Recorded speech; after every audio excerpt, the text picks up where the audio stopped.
Hey, Talon here again. It happened again. Only twice this time. There were only 3 clips total I had to put together, but it broke again. Hopefully this should be the last time it does it. I'm getting my computer upgraded very soon. But, this time we were overly cautious about it, and we kind of overcorrected a bit. But, it is what it is. So, with that being said, please enjoy session 19 of The Adventures of Azius.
I'm doing pretty good, Tori. Thank you.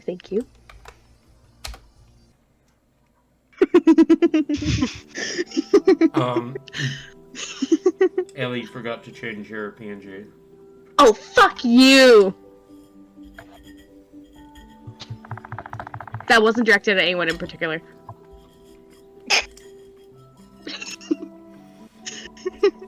Restoring. Alright. Hello, everyone. Hi. So. No. A few things happened last we left off. Rain was kidnapped. Very Wait, what? briefly. Oh. I'm gonna mute. And you guys found him. And then there was, like, basically a trial. Like, a court trial. And then you met some guy who, like, was one with the Shadowfell or whatever. I'm forgetting his name. Hang on. His name is Holly. Holly Virtutus.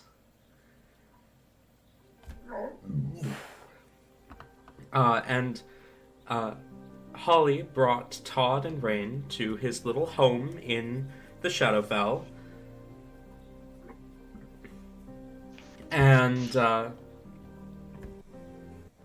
they had a long conversation, during which I am fairly certain Rain stole his key fragment. Yes. And his entire pedestal.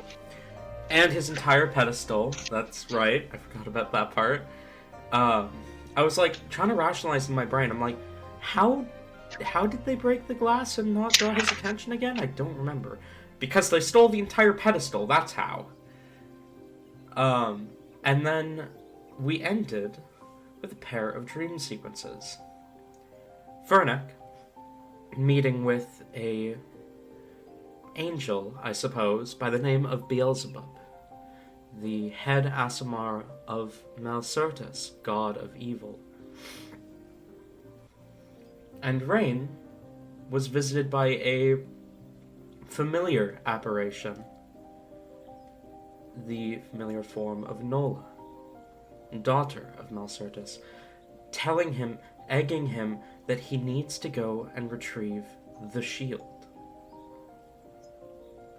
That their enemies have already found where it is located. And that time is running out. So, Todd, we're gonna pan back to you. Yo. Todd, that's kind of odd. Rain falls asleep while you are chatting with Holly. And after a bit, Holly kind of glances and realizes, we should probably get back before anyone notices that we're gone.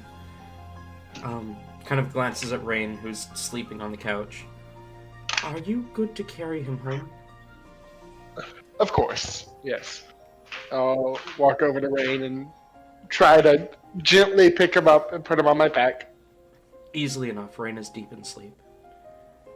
Holly approaches you, kind of holds a hand out to you. I'll take his hand. It really was a pleasure meeting you, Todd. I hope we get to speak again in the future. As you feel yourself being pulled, and then for a moment you are falling, and then your feet touch wood, and you are back in the library. It is quite a handy trick you have learned. I learned to make the best of a bad situation. Todd will do a nod / bow, kind of, and start heading back to the place. Okay. You return home and keep watch over your companions as they rest.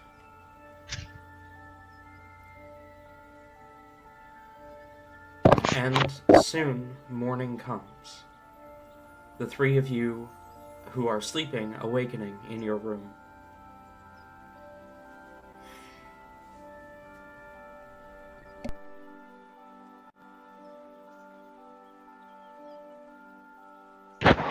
Good morning. Alright, Helibor wakes up as a ball of fucking energy and runs over, like tail swishing around, jumping up and down. Todd, it worked! It worked! Did? Yes! I had no dreams! None of them! Nothing at all! I told you it would. Or more specifically, I looked to Rain as I told you it would. Rain, I bet you had the worst dreams ever because see wait, never mind. I didn't know that they didn't fall asleep. Yep. Rain, how were your dreams? Did you well lack thereof. Your no dreams. Your amazing like restful sleep. Rain is sitting up in bed, and like his hair is all messed up. He's got like the worst bedhead you've ever seen him. He's got bags under his eyes. He's pale faced. I had wonderful dreams. Amazing.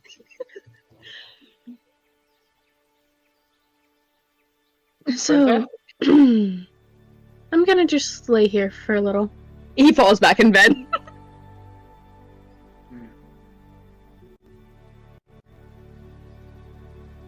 All right. So, you wouldn't mind doing it again in the future, right? If it's not too much to ask. Of course. She falls on the bed and starts rolling around in happiness. Like a giggling child. Dreams be gone. Todd the dream catcher. When you're prepared, Helibor, I suppose we should get to work. Is Fernick Oh, yeah. Yes, is he? Probably. Yeah? DM said all three of you wake up, so... Vernick should Okay. be awake, yeah. I just got out of bed. Oh, you're good. Rain is still staying in bed. He has no intentions of moving. Oh well, that sucks because he's about to get out of bed because he's gonna go to work with Fernick. That Rain sucks for will you. make Fernick physically carry him. That's the plan. Just full on fireman's carry. Pretty much. Rain clinging onto the blanket. I don't wanna. Just Me wrap every Rain, morning. wrap Rain in like a burrito and just take the entire thing.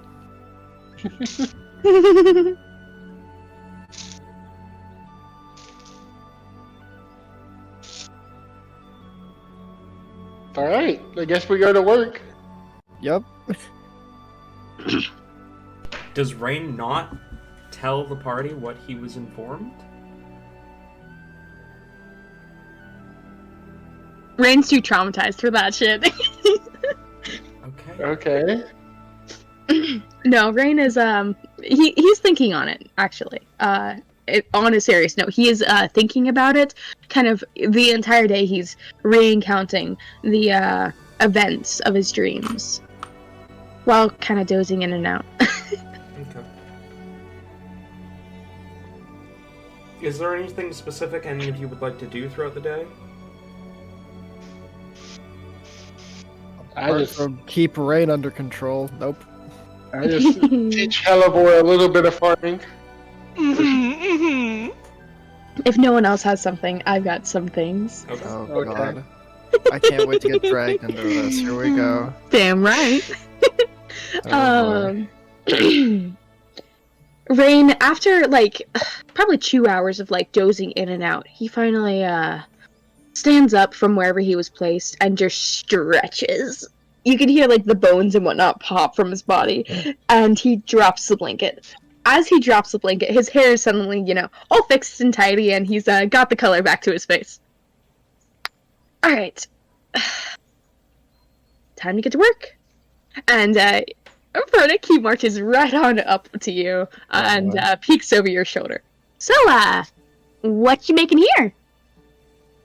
What is it? Is it still the weapon rush thing going on, or Yeah, so the weapon rush is kind of dying down, but there's still like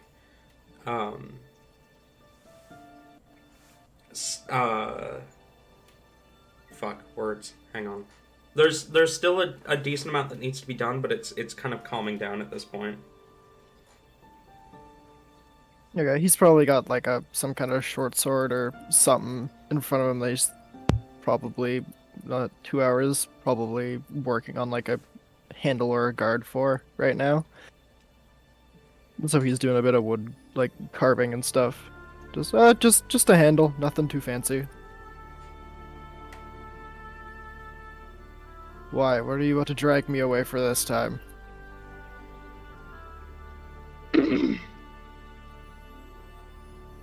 Well, I wasn't gonna drag you away. I mean, you're doing very, very, very important work right here, right now, it seems. Anyways, that aside, I was wondering if I could possibly help you. I'm very talented with the fine arts myself. Have you ever worked in a forge before? Of course I have. He like waves his hands. Do I need to insight this, or is it obvious? Oh no, the dad senses are going off. He's bullshitting. I don't know enough about forge stuff myself to just pull something out of my ass and be like, go do this.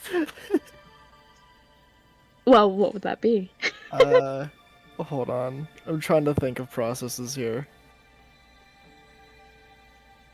No, actually, considering no, he wouldn't give just Rain a job. Rain, the best thing you could probably do to help right now is just stay out of the way of other people. We don't need anyone getting hurt.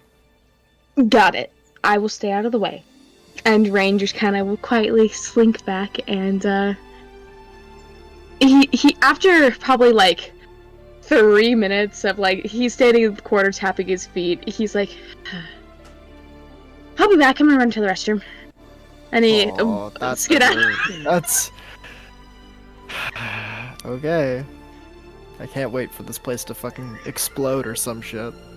He skedaddles off, and he's gonna find someone else to bother. Another Smith or something.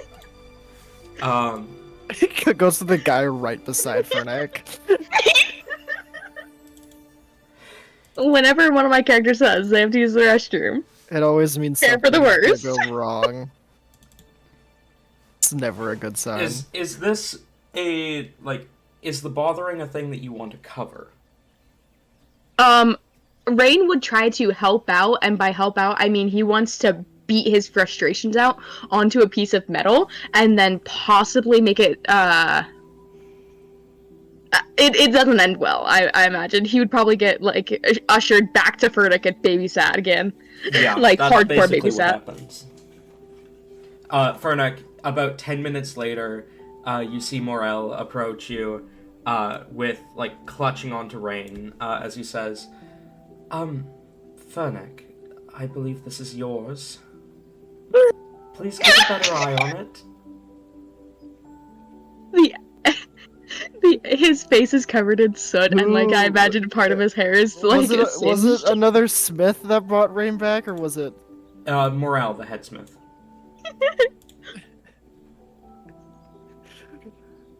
His arms are crossed and he's scowling. Rain is a person. You don't need to talk to him like he's an object. Thank you. And yes, I will keep a better eye on him. Thank you. Thank you. He was distracting other workers. Just gives Rain a look of disappointment. Oh, Rain avoids that look and just like looks down at the ground, shuffling his feet. Oh no, he disappointed Dad. Just okay. I'll put him to work. Come here. Something light that won't get in the way of other people. Okay. Rain, you are able to bang out your frustrations. Once he's allowed to, he doesn't want to do it anymore. Of course he doesn't. Why would he want to?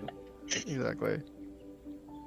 I don't know, Fernick will probably just get him to, like, hold tools, like, tell him what tools are what, then just get him to hold them while Fernick isn't using them, so they're within close reach. About 10 minutes into this, he Oh, just God. sighs deeply. I don't like this anymore. I can don't e- like working. you Here, could you either- do it. Hold it yourself. And he drops it on the ground and walks away. Fucking Christ. Where does he walk off to? Just like to his corner where his blanket is. He picks it up and like wraps himself up in it. He's gonna contemplate again. Okay. I'm sorry, God. How long? Also, Does... oh, go ahead. No, you go first. It's probably better if you go first, honestly. No. Well, DM, you're really not gonna like what I had to say. Are you sure you want me to say it? Well, you just lost the game.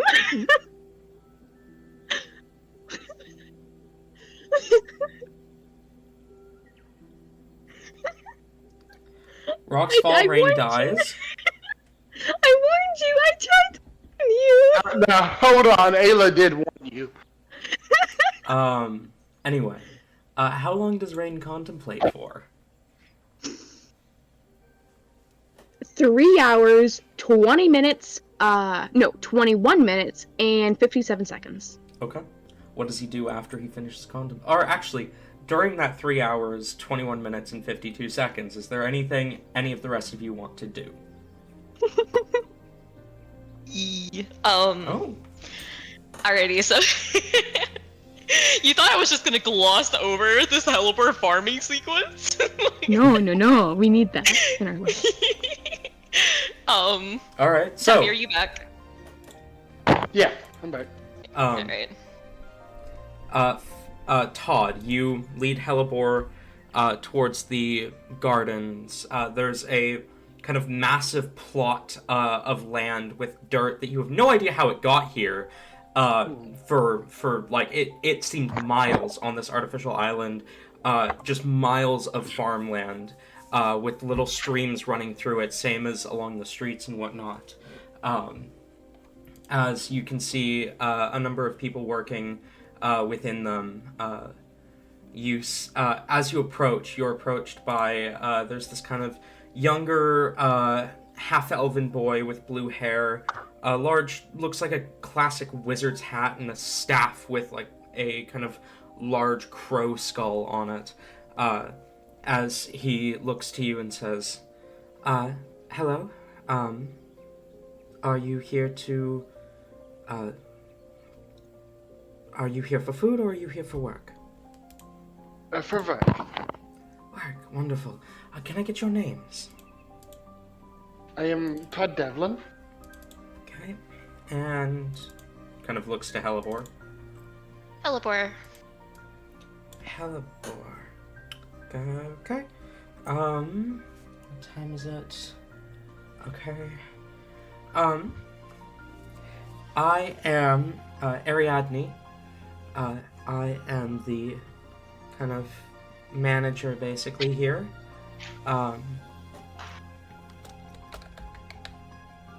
And if you need anything, just come find me.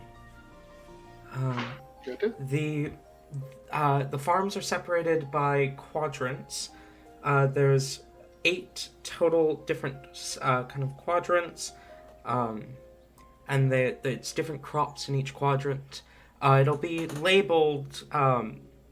There's kind of a sign that you can see it there, and he kind of points to the field, and you can see kind of hovering above each of the 8 quadrants there is a floating symbol with a crop on it, and you can see the 8 different sections. There's potatoes, there's carrots, there's a wheat field, a strawberry field,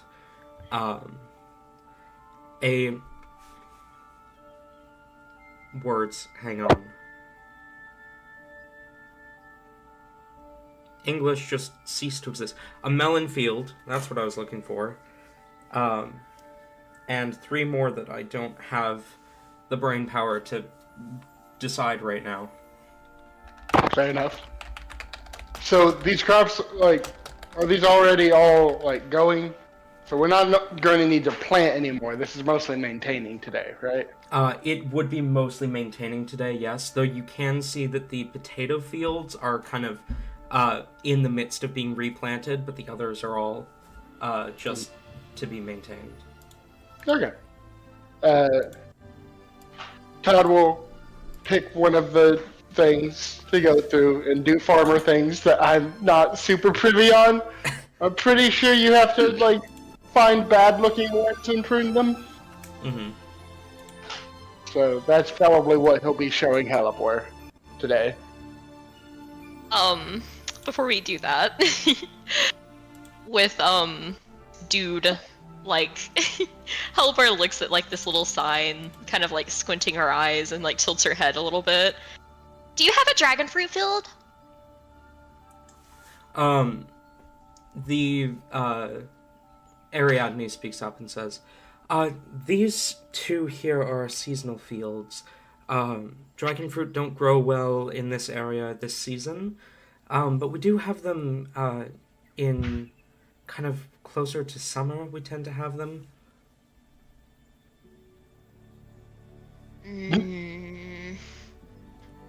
Starfruit? Also not in season. It's fall. There's not really a lot of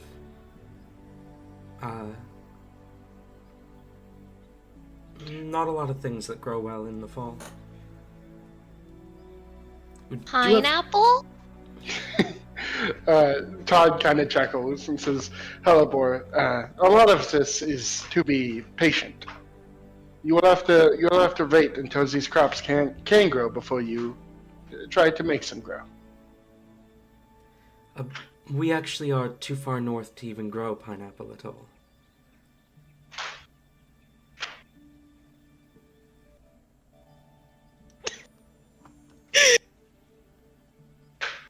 Halibor cries in, what, you can't just be a high-level druid and make everything grow everywhere? Kind of turns around and looks at Todd. Oh, okay. We can do these then. There is corn there, if you're interested in that. Todd kind of leans in to Halibor and says, just remember we are here for work. But you want to grow on your own time is, I'm sure we can set up a little garden for ourselves.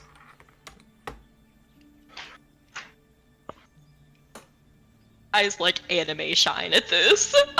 As she like looks up to Todd.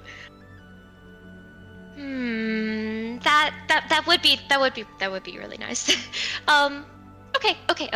We can just tend to the ones here and then yeah. Great. Todd will start walking towards one of the fields. I don't know. Corn. We'll say it's the corn. Okay. Start walking towards the cornfield. And you said that there were like water things, right? Yes, there's little like kind of running in between the different quadrants as well as through the quadrants are like kind of thin waterways essentially. Alright. I imagine during this,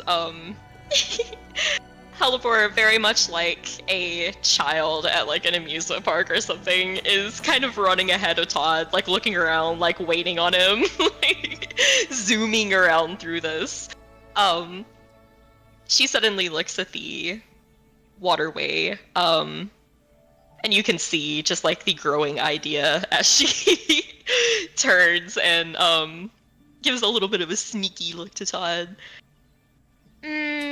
Todd, do you want to see something cool? Of course. She's going to hop into the water and midair turn into a scallop. And then she's going to scallop swim around. being as cute as she can possibly be, demonstrating all of the swimming techniques of the common scallop.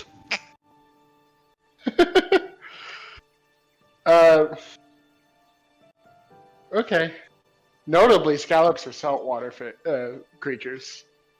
They are. That's why she's doing this. And this is freshwater.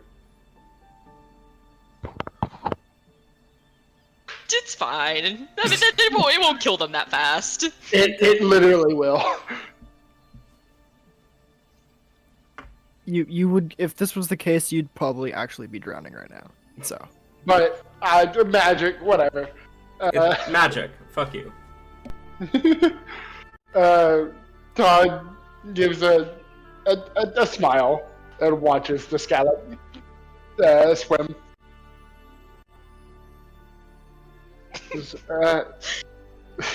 This is quite interesting, but may I ask why you have chosen to do this? The scallop surfaces at the water and kind of tilts its body. Question. Before it kind of leaps out of the water and she turns back. Because you can't go see them underwater. So, like, you could just see me do it in a safe place. Ah, how considerate of you.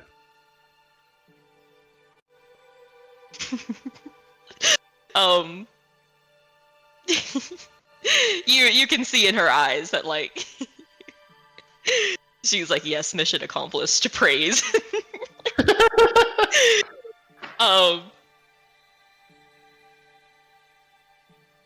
Todd, on a scale of 1 to 10, how would you rate a scallop? A rating of what? 10. No, what are we rating them for? How amazing and perfect and cute and adorable they are?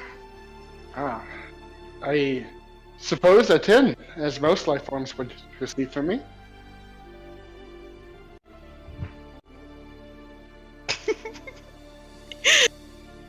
You pass the test. As her smile grows like unbearably big, and she just kind of like hums in contentment. That's the correct answer. Good. I'm glad I passed. I was worried. You would have lost like approximately 0.00154 to 1% of your cool if it had been anything below a 10. A substantial amount, for sure. I'm glad I was able to avoid this outcome.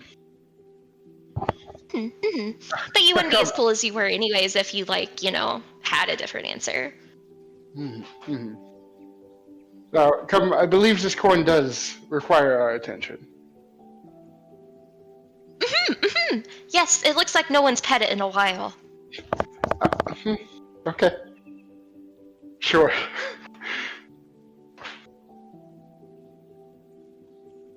We can do a montage of Todd showing Alabor corn things. Alright. Cutting back to Rain, as you finish your, 3 hours, 21 minutes, and 52-second contemplation? 57 seconds, please. 7, okay. My apologies. As you finish your unreasonably long and specifically long wait, no, hang on. She said she'd be right back, didn't she? Yeah, she did. I'm so good at this, guys. Nice. Yo. What's Fernick doing? Yeah, what's Fernick doing? Anything interesting? Does he ever? I'm kidding. Damn! Roast yourself, why don't you?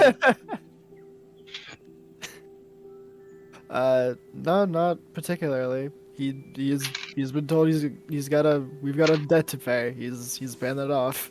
Okay.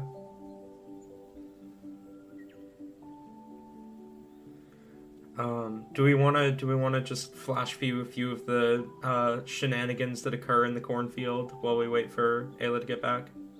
Sure. I assume, Tori, correct me if I'm wrong, I assume there is definitely some, probably some sort of protest from Hellebore the moment we have to prune one of the corn plant things.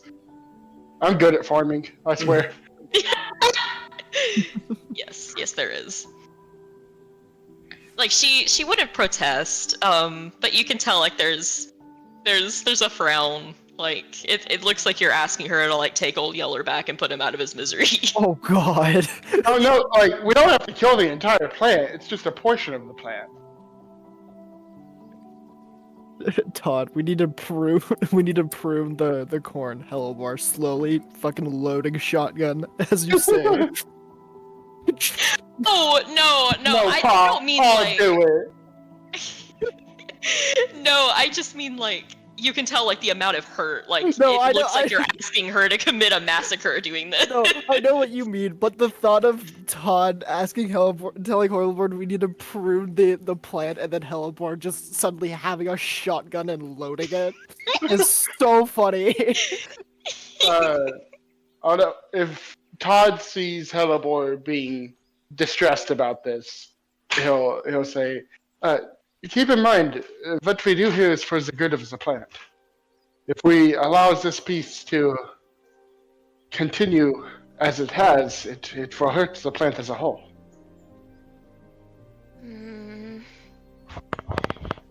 I mean, shouldn't we ask for consent first? Very well. I believe you will find that the plant considers this a sickness just as much as we would wants to get rid of this as much as we would want to get rid of a sickness. There we go. I can do it. I can say things.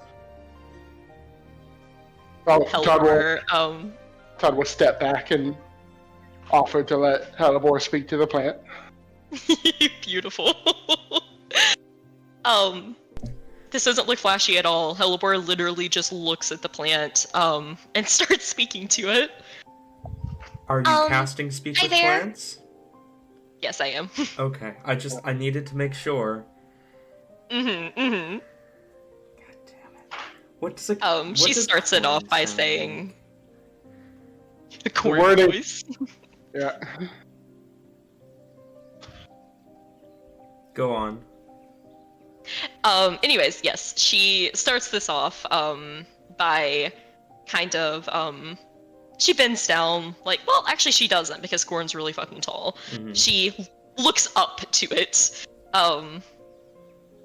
Okay, so first of all, is it okay if I call you Corny?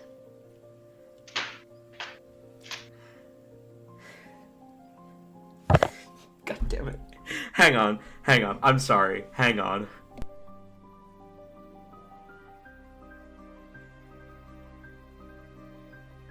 I need to catch my breath. Why do I need to catch my fucking breath?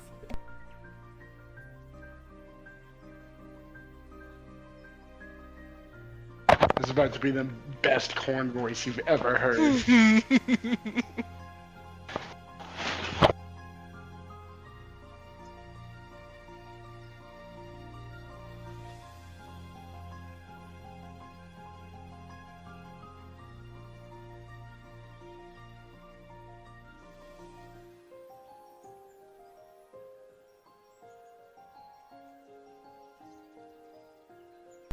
Sorry, can you repeat what Hellebore said to the corn? Oh, yeah. She asked the cornstalk, if it would be okay if she called it Corny. Well, howdy there. I think that's quite the nice name. What's yours, little fella? Talon, I love you. I had to remind myself what a country accent sounded like.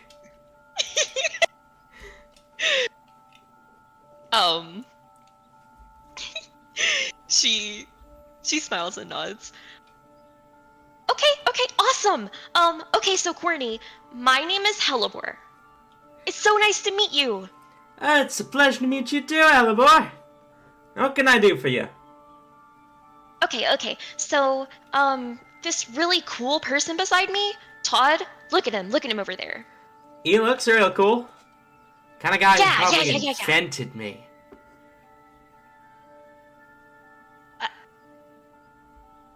honestly, you're right. That's how cool he is, you know? Yeah! Oh my gosh! You've... Hellebore believes that Todd invented corn. you can You see. Like, she just looks to the corn, looks to Todd. Well, whatever could old Corny do for a lass like you, eh? Oh yeah.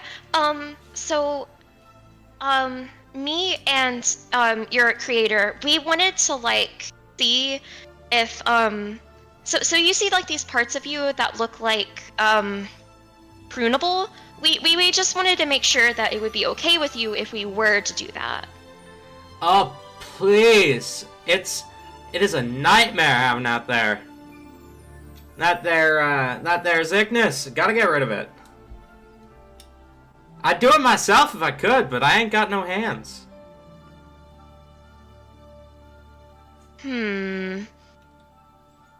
That is a predicament. And thank you. Thank you for asking for consent. Not a lot of people ask for consent nowadays.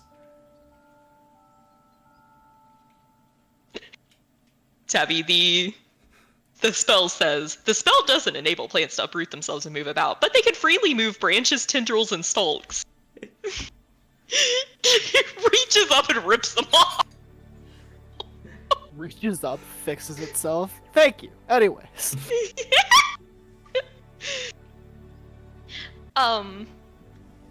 She will smile, and as much as she can, because it is within 30 feet, she kind of just looks around to everyone else. Other cornies, it's okay with you two, right? Oh, yeah. No, of course. Yeah, no. It's so...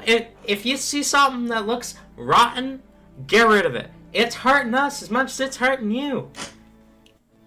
In Okay, one okay. voice, same voice, they all just go, it's good!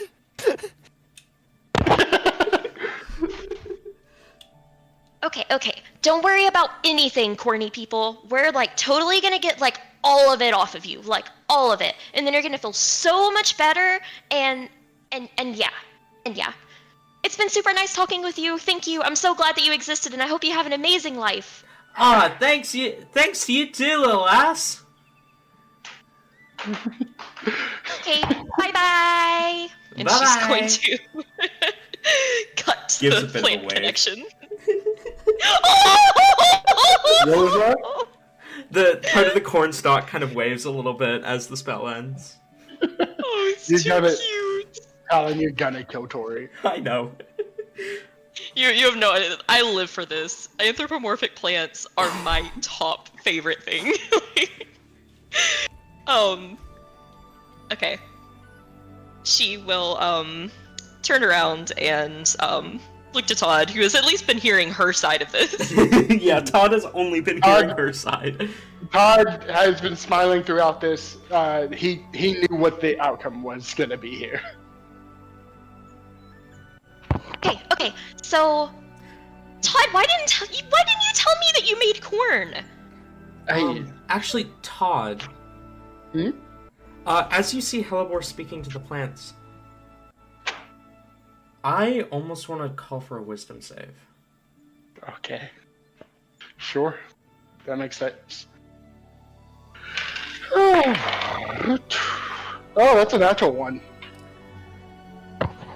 You look at Hellebore talking to the plants, and you blink. Suddenly, it's not Hellebore you're looking at. It's centuries ago. Talking to the woman you loved before everything went wrong. As she is standing within a massive field of plants long extinct. She says, "Now, I hope you understand that I'm only doing this for your safety, okay?" A moment of silence before she says, "Exactly! Now, just, She turns back to you. You're more precise with this than I am. But this part here is kind of, it's hurting the plant a bit. Do you think we could, like, remove it or something? Yeah, of course. I'm sure I could find something around here to use that. Yeah. She kind of glances to the weapon on your back. What if you use that? Ah, yes. I'll remove it. It should work quite nicely, in fact. And I'll get down to the plant's level and carefully slice off that piece. And she kind of looks at the plant. Was that okay? Okay. We'll try and do that with all the other ones then. He said that was fine. This is good. This might work. Who would have thought that a weapon like that would work for farming? I'll look down at the bad part of the plant and try to study it so I can know what else to cut off from other plants. You've kind of got a bit of a knack for this as you're looking at it. You can easily see how it differs from the rest of the plant. It's like rotting or whatever. You're able to kind of get a good idea for it. As she says, now just a little bit of... She kind of holds her hands out as you see green strands of divine magic kind of reach out towards the plant. And it kind of grows and grows until it's about twice as high as it had been before. She kind of smiles and says, we need a bit of a faster way to do this, but I mean, it's working and I'm having fun. Keeping you around is much faster than by myself. I still can't quite master that what you're doing there. You'll get it eventually. I mean, it's hard to learn things that aren't in your bloodline, so... Yeah. Especially when it comes to divine powers. She gives you a soft smile. That damned smile.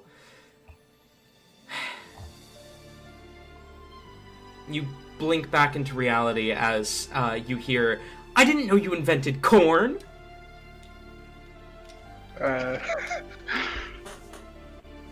Todd is stunned for a second before he tries to shake it off.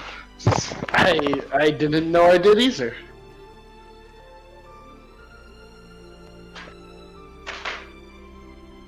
You created the corn? It's possible I might have had something to do with this corn's ancestors. But when I was alive, corn like this didn't exist. Oh, I bet that's what it is. It knew or something. Oh my goodness, that makes total sense. Because I was like, this like person's like really, really cool. And then they were like, yeah, like cool enough that they probably like created this. And then I was like, yeah, you know what? You're right.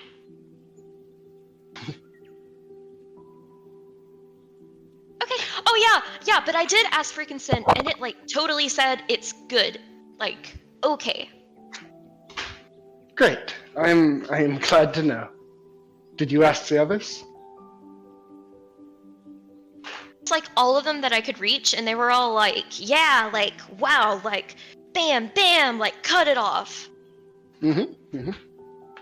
I told you, Hella Boys, this is for the good of the plants. I wouldn't want to do anything that they wouldn't want.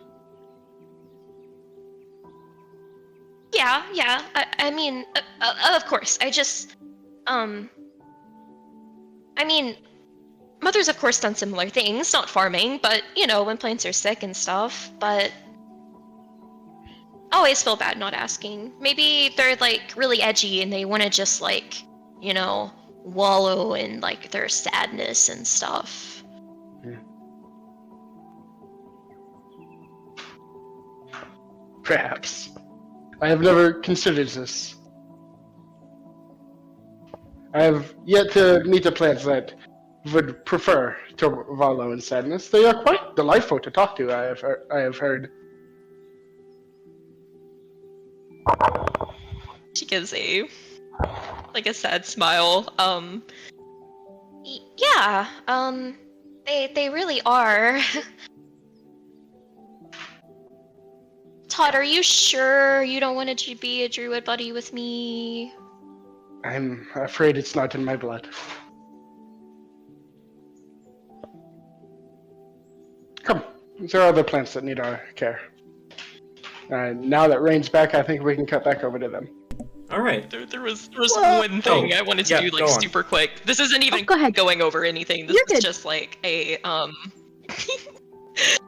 I was going to as we are because I assume we're basically going to be out here all day. She is going to cast the long-term plant growth spell so that she can enrich the land for a year and a half mile radius. Fuck yeah. Wow. Yeah, she's going to do this throughout the day. What this looks like is interesting, actually. As you see, how busy is this area? How many other people are here? There's maybe 5 to 10 other farmers. Not a lot. Okay. Especially with the corn, the height, making her feel a little bit more protected. She decides to risk it. As she starts to cast this, what it looks like, Todd, you watch as little clouds form over this field, and they start to rain. However, it seems odd. Like an unnatural version of it almost. The clouds themselves are black, completely black, not just the dark gray of a storm cloud. The rain itself is also black. It looks more like oil. As it hits the ground, you almost expect it to harm it, but it doesn't. You immediately see everything become just a little bit greener. And you are struck with the immediate smell of rot and decay. It smells like the mixture of leaf litter, an old pile of leaves, with digging up a mass grave. I feel like Todd is smart enough to see what's happening here. Essentially, she is pushing the organic matter, the death and decay that is already present in the ground up, and is nourishing what is already alive with that. You would also note, haha, funny, it is basically the same logic as the magic you employ. Whoa. It's crazy. Weird connection. Mm-hmm. Well, how the fuck would that happen? What a coincidence. That's great. Love that. Okay. Cutting back up to Rain. As you complete your weirdly specifically timed contemplation, what do you do? Sorry. At the end of the contemplation, Rain just pulls out the dagger and his coin. He flips the coin into the forge that Vernick's working by, and DM. Alright, I need you to be specific with me. Lay out scene for me. Vernick has a forge that he's working at, right? Mm-hmm. Is there anyone else in close radius to said forge? Yes. I would have. How close? Has anyone seen? This is just what I've been imagining. It. Has anyone seen the show Forged in Fire? Yes. That's what I've been imagining too. Okay. Let me look up Forge and Fire real quick. Yeah, the layout for that is basically what I've just kind of been imagining, but on a much larger scale. Yeah, exactly. Okay. I was about to say, just kind of larger, but kind of same idea.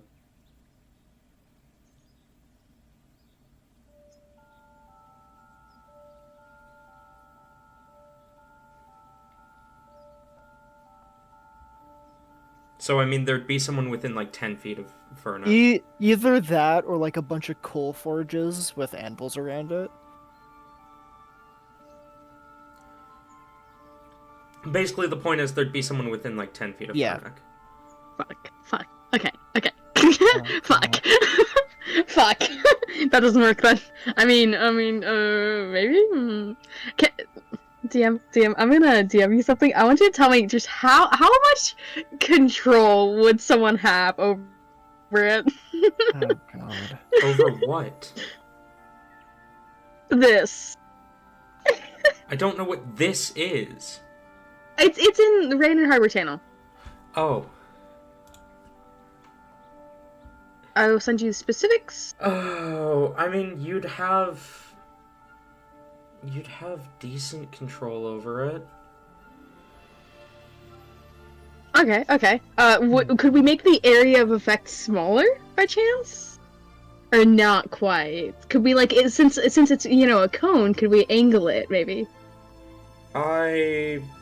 Yeah, I'd allow that. Alright.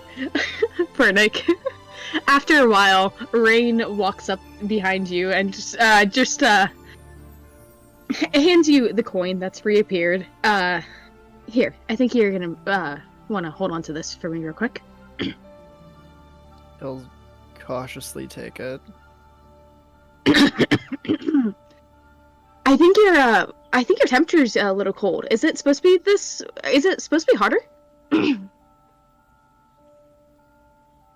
Here, let me help you out. And Rain is going to. It's kind of like he is going to spew fire from his mouth onto your blade that you're working on the entirety of the thing.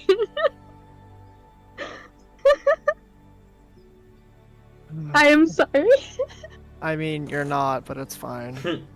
You have to entertain Rain, okay? You've left him to his own devices. He's gonna do shit.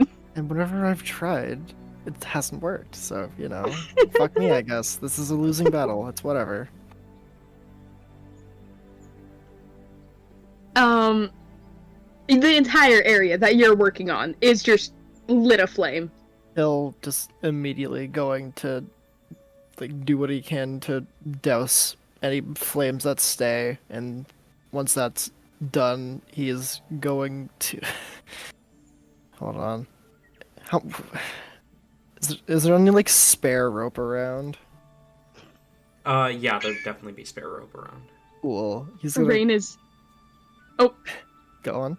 While you're grabbing the spare rope, Rain is fanning his mouth. You're saying, "Ooh, that dragon's breath has definitely got flavor to it. It's hot. Oh, it's fun." While he's doing that, he's gonna grab Rain by the bicep, lead him outside, and then just lead him to anywhere where there's an open pole, and just tie him to that, and just go stay.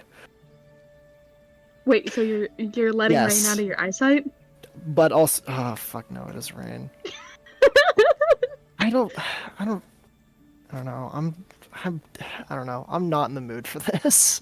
Hey, are you okay? No, I'm not okay. I'm fucking not. And this is pushing my limit right now. So it'll be fine. Just let Rain out of your eyesight. Things will happen. It'll be fine. It'll be fine. Fuck you. I mean, don't even. I'm giving you an ultimatum here. You can either just let him go, let him be someone else's problem, or you can keep having it be your problem. Honestly, which one's easier on your mental health? Neither, so, it is what it is.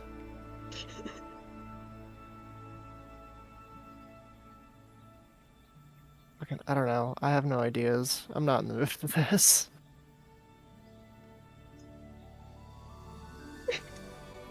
Are you okay, Tate? No, I'm not. I haven't been joking the entire time. I've said it for the third time now, so...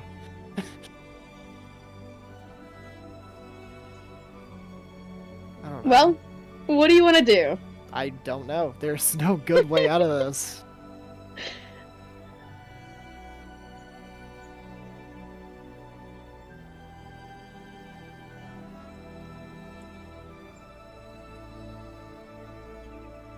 I don't know. Is the chaos affecting your mental health? I can lay off a little. For 2 sessions now. Yes, Ayla, it is. Fuck. Okay. I'll lay off. Thank you.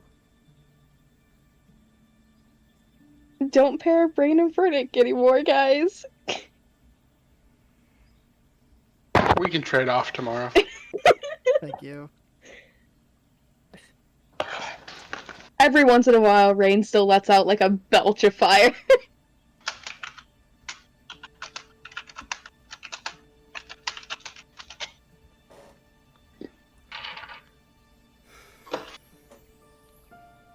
I don't know. Is He does something where fucking Rain is still in view, but can't but is restricted enough so he can't actually do anything. And even if he tried before he could, Fernick would still be able to get to him first. Rain will spend this time going over his magic. He'll enter into like a blade dance and practice with a sword, sparring against practically nothing. And wait, who is Marshall? Todd. Marshall would stay with Todd unless otherwise directed. Rain's just very lonely because Rain can't have Harbor around either right now. Mhm. After a bit, I imagine Rain would probably crash and snooze more. Oh, okay.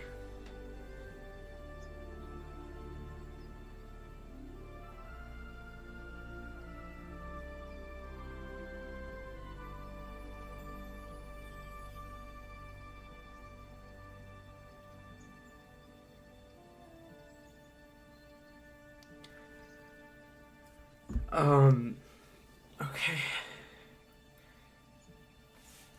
The day comes and goes, I guess. Understandable. Is there anything guess- else any of you would like to do? Days tend to do that.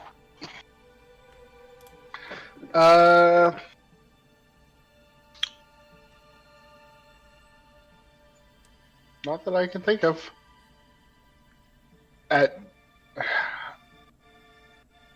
We already instated the rule of no going off alone.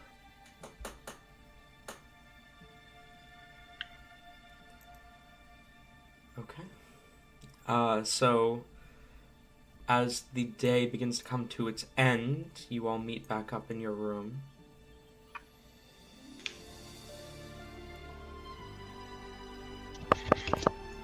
Rain, do you Rain have anything? I was just going to ask, like, in the morning, would Todd and Rain have told Hellebore and Fernick that they got the second key fragment? Unless Todd told them, Rain- no.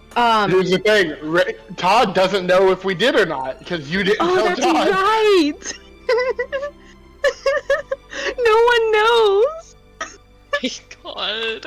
Oh my god! And right now, Rain's distracted with other things.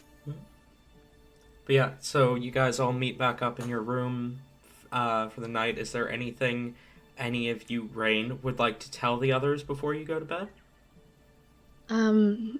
As they're all gathered round, Rain would kind of request an audience with everyone, get their attention, and just, he would say, "So, I had another dream." Oh, But you were tucked in. Oh, this was before yesterday, right? sure. I mean, I dozed off a little tonight. Yeah, I dozed off a little earlier today, so,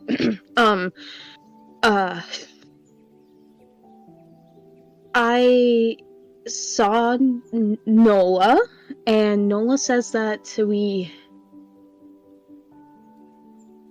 they are going after another relic, another art weapon, the shield specifically, and it did you- was kind of a rushed. It was a rushed circumstance. We didn't get a lot of time together. It was. No, I didn't get to really say anything, but Nola just warned me that people are after the relic, and if someone doesn't stop them, then they will have, well, over half. So, There's the relic. DM, I myself am forgetting the directions. It wasn't it a church or something? There was a church within Wusa City, the capital city of the Wusenian Empire, that had an entrance to the Underdark that was the nearest entrance to where the shield was kept. Alright. Rain will go into a description, because, like, Rain saw it, right? Rain saw the church, yeah. Okay. Rain will go into a description, and then he'll explain, like, where you exactly also, that is. You also would be able to pinpoint that the church is a church to Wafar, god of war. Okay. He would go into a description about the church and how it leads to the Underdark. It's the closest entrance to the Underdark to where the shield is, and he would also explain, like, why he knows, like, where this church is probably going to be about located and who it is dedicated to. But that brings us to our other problem.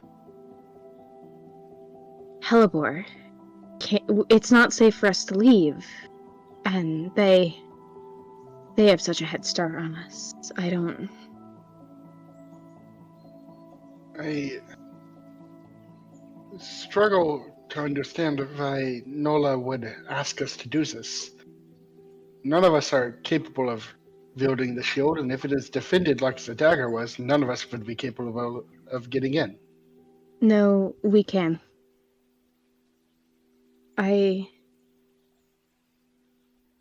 Nola knows someone who has capabilities to wield it. To protect it. We just have to get the shield to them.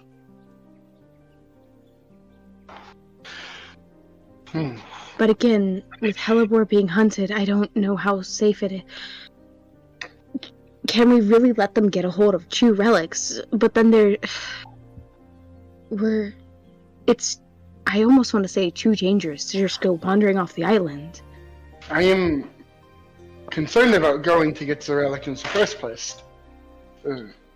As far as I understand, the last relic we were able to get to, they only got it because we opened the way for them.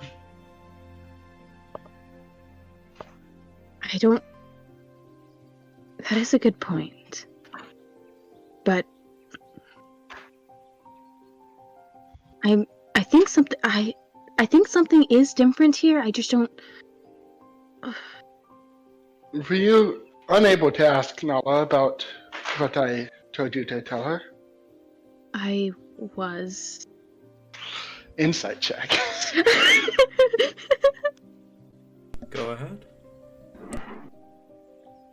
I need to make a deception check. You may. Oh god, let me find my dice.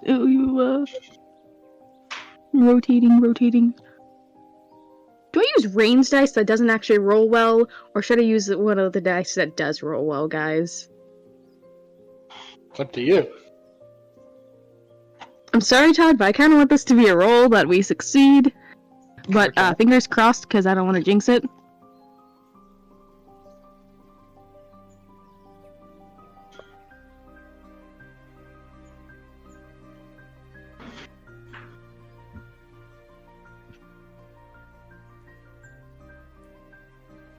What'd you get? 22? It's beatable. I wrote an 18. Oh, okay. So I rolled an 18 naturally. Yeah, I wrote 14 plus 4. Oh. Oh, dang, you have good insight. That's scary.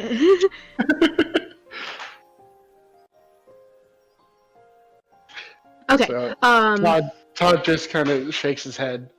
And says, I hope that the next time you talk to her, you will be able to do this. It is important to me. Of course. I will inform Nola of who I'm traveling with. The thing is, last time this happened, Nola and I, we were able to communicate more for longer periods of time the closer we got to the relic. I don't know if that was strictly because of the one relic we were going towards or not, but... What is it you're suggesting here?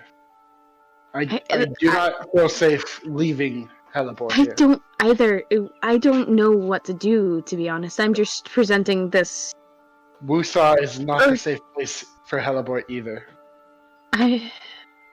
I get that, and again, that's why I want your advice. I mean, I would feel better if we all stuck together, but I'm not going to stay here alone. Like, if you're going, I'm going to go with you. I mean, that would be best if we all stuck together. It's just not safe to leave the island with everyone that's after you, and the city is not safe for you either, Helibor. If they are so We- close to the field anyway, how are we to believe that we would get there before them in any case?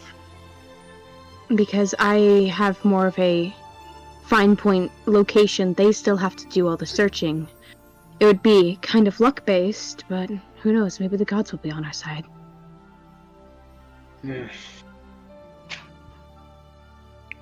I'm I pray kind for of you. confused about something. Like, isn't the whole thing that, like, Nala's, like, trapped or, like, in a really bad situation? Are they wanting these weapons so we can free her? Because, like, Nola why? never said anything about us having... Actually,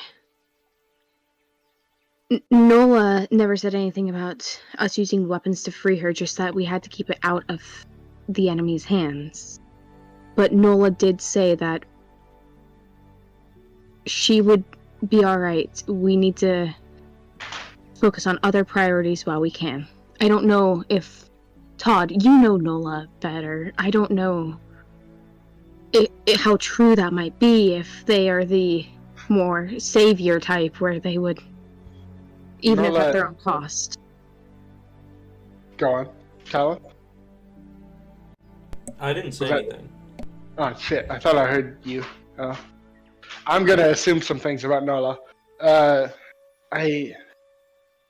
Yes, I believe Nola would be the type to tell us to forget her in this case.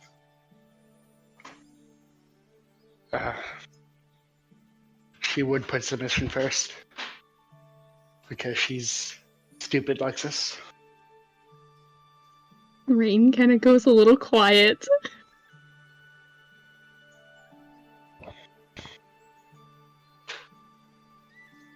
Another thing, like, I've been kind of confused about this the whole time. Who even is the enemy? Like, I don't even know who those people are that kind of swooped in and got it. Does anyone actually know? Glance towards Rain. Rain is kind of looking down, fiddling his hands. He seems to be a little zoned out at the moment. It might be helpful if any one of us did know anything about this. It would be helpful if all of us were to know.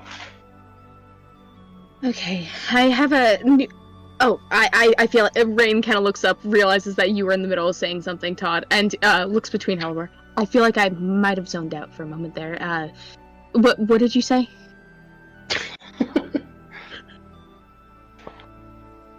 The people, like, that are actually want the relics, you did seem to know them, so I was wondering if you, like, could tell us why they wanted them, or, like, if they're so dangerous. I do think it would benefit us all to know what we're up against. I don't know much about their reasonings or anything as to why, but they are dangerous, and... Well, Rain kind of goes quiet again.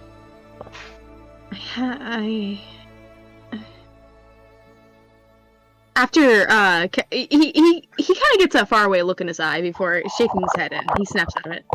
I have another suggestion, perhaps. What Go if on. I left to go get the relic? You No. two stay here but hear me out. Absolutely not. Someone needs to go get the relic. It's It cannot be you. The last time we went to get the relic, you died. and I will take great care to make sure that doesn't happen again, but the relic has... People are going to die if we don't get that relic. People are going to die if we go. People die all the time. This is not a good enough reason. I can't let him die. I can't... Him? We have... No, I just, like, in general, we have to get the relic. Him is Before- a funny word to use in general. A bead of sweat goes down Rain's forehead.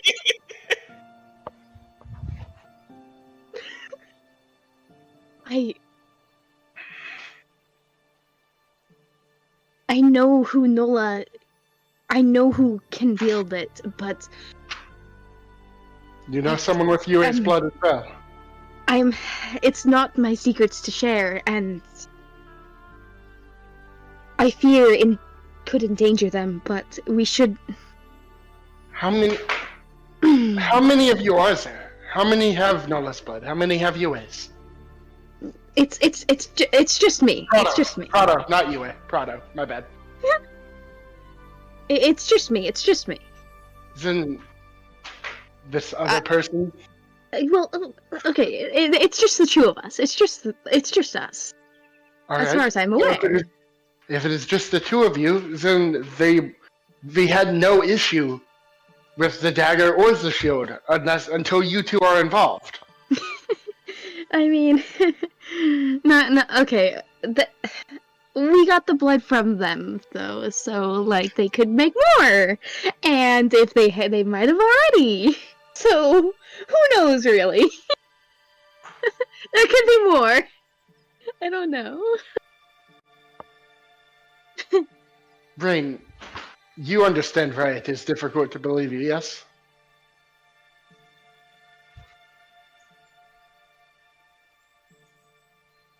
Rain drops his head, and he kind of pulls up the blanket and just like pulls it over his shoulders. I do. After all, the greatest liars often throw in a bit of the truth, but still makes them liars. Someone has to go get the relic, and if you're not willing to, that's fine. But I can't let things just unfold like this. I am, of course, willing to. As I've said, Prado was my friend as well, and I wouldn't want her shield to go into bad people's hands either. And what do you suggest we do, Todd? I'm at a loss.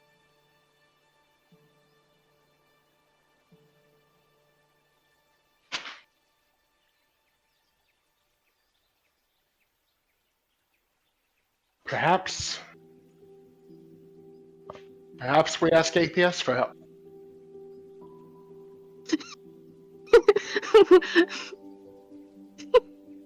Help with what? The Hellworm situation? No, with the relic. And what do you think they would do with it? Probably keep it locked down. See, I really think we should instead get it to the person I know. You know? They need it. They need it for what? The same way you need Nola's dagger? I don't really need Nola's dagger. That's less concerning. I really need to get my hands on Nola's... not Nola's, on the shield.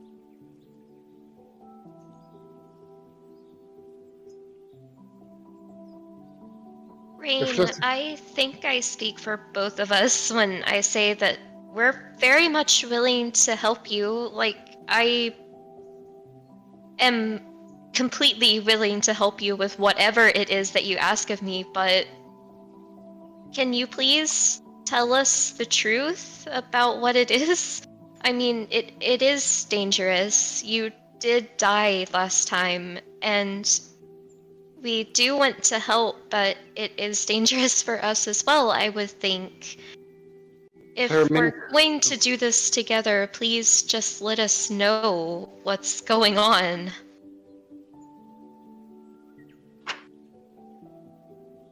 So there are many things on our plate, Rain. It is hard for us to focus our attention on this if we do not have the information. Rain looks at Hellebore and just stares at her. I'm gonna make a roll.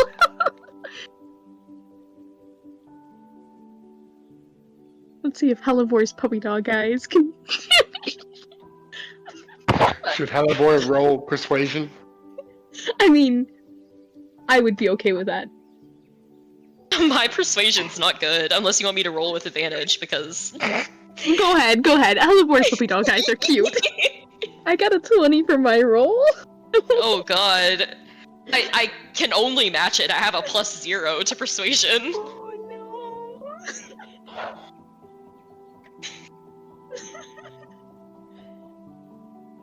He's a liar at heart. Yeah, no. Like, no. Oh. That's not... Oh no. Okay. Rain. I mean, if you think the puppy dog eyes would do it, then, I mean, You go see for it. something. I mean, and as Rain stares into your eyes, Hellebore, you can see conflict. And he wavers for a moment before he breaks eye contact and just takes a breath.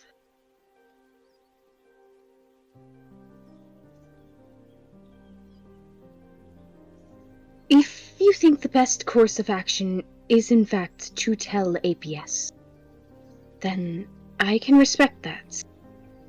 But I cannot let them get their hands on the shield. The other people with the blood, and I will be honest, there are more of us than just me and my friend. Not all of us are necessarily as free as I am. But I do wish to help them. And if I cannot get that shield, then my friend will die. More than likely. And if he dies, we will have even bigger problems on our hands. Because there will be a power vacuum. That will not be pretty. Is your friend a person of power? You could say that.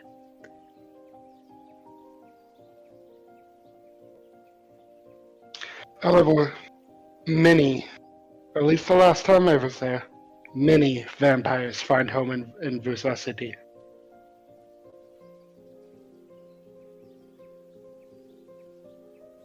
Oh. The U vampires? Or the I'm not sure how connected they are to the vampires of Sakalis Kingdom, but I do know there are many there.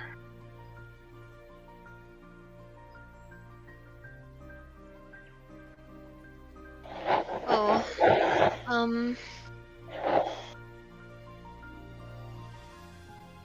Talon, just for like my own notes on there, do you think do you think this is a city she's probably been to? I know, like I said, that she's been like through like Asunia and the Wusenian Empire like once probably during her life, like a tour, vacation, whatever. Yeah, if she's been to the Empire, she's probably been to the capital.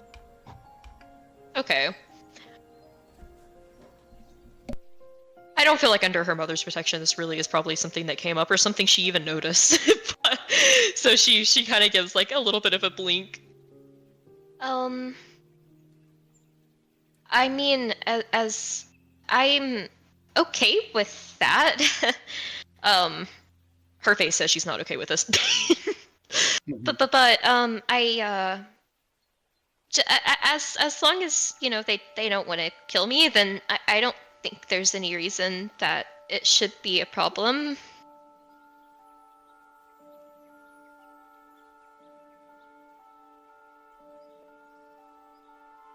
Todd, I've actually been meaning to ask, I guess I just kind of assumed that they did, but can vampires just, like, tell if someone has a crest? Because they seem to do that when,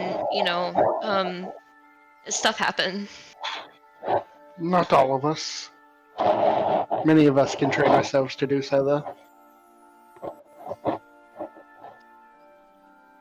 With you, it was like blood, though. You Yes. weren't even bleeding.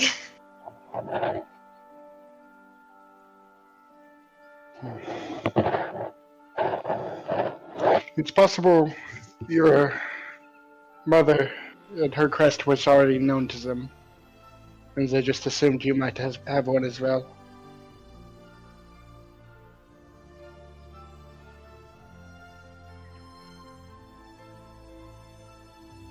I don't know any other way that they would be able to know just from seeing your mother.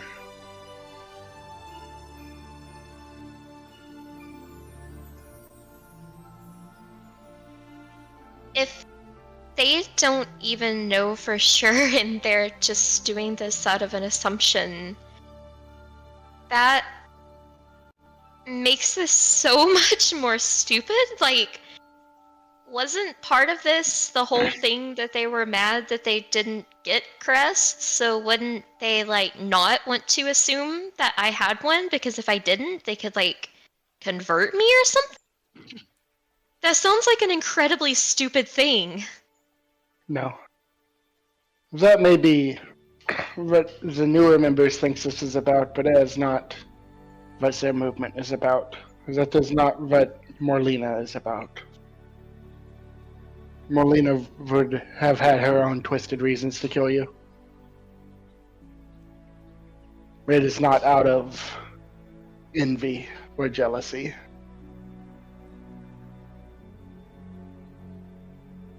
So they just want to kill people, even if they don't even know if they have a crest. Well, even if you didn't have a crest, your mother did, and you benefited from this. So yes, Morlina would have wanted to kill you.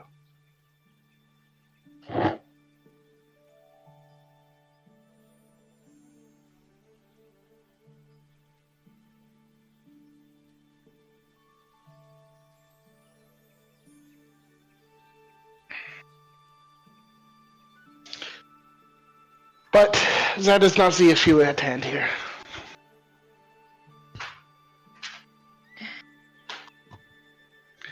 If we want to go get this relic, we will need to book a passage.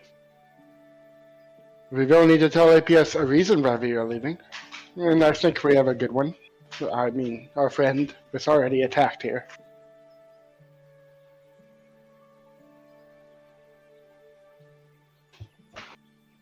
We will have to put the keys on hold for now. By the way, Rain, were you able to grab hold of the second key? Todd doesn't even know that it was located. Does he? Nope, but he brought you there so that you could see if you found it, so that's still a question he would ask. Okay. Oh boy, how deep of a rabbit hole can we dig ourselves? Okay. So like I'm over here thinking, right?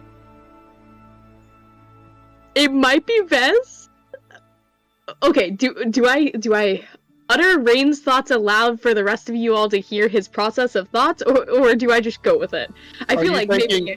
Are you thinking of not telling us so that if we get Stone of Truth, we can just... Yeah. I mean, that's fair.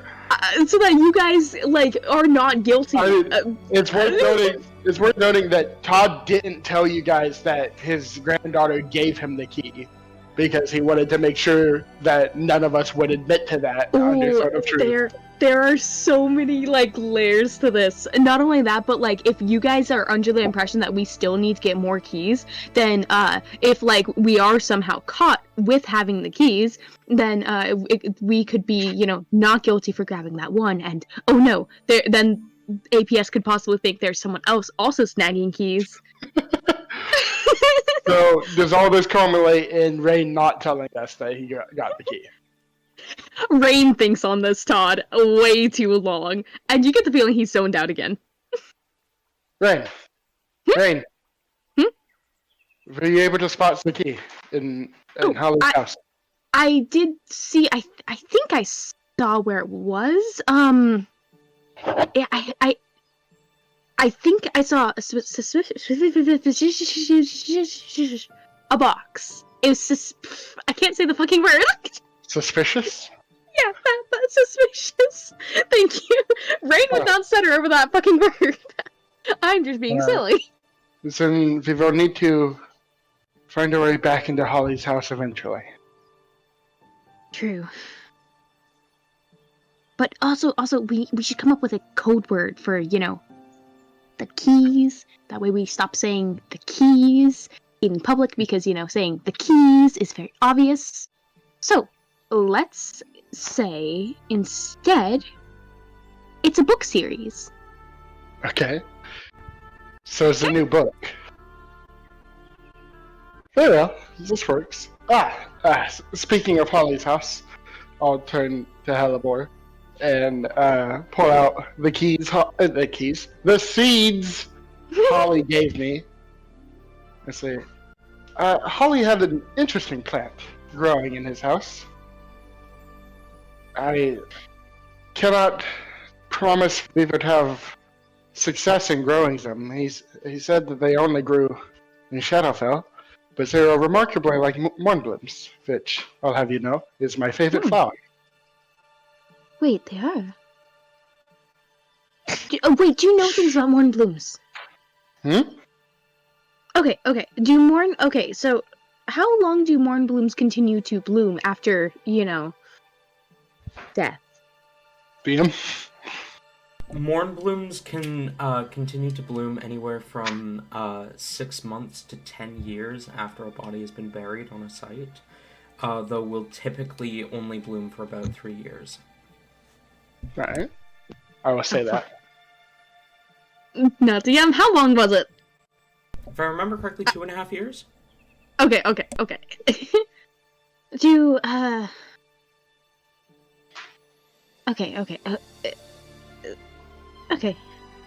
Thank you.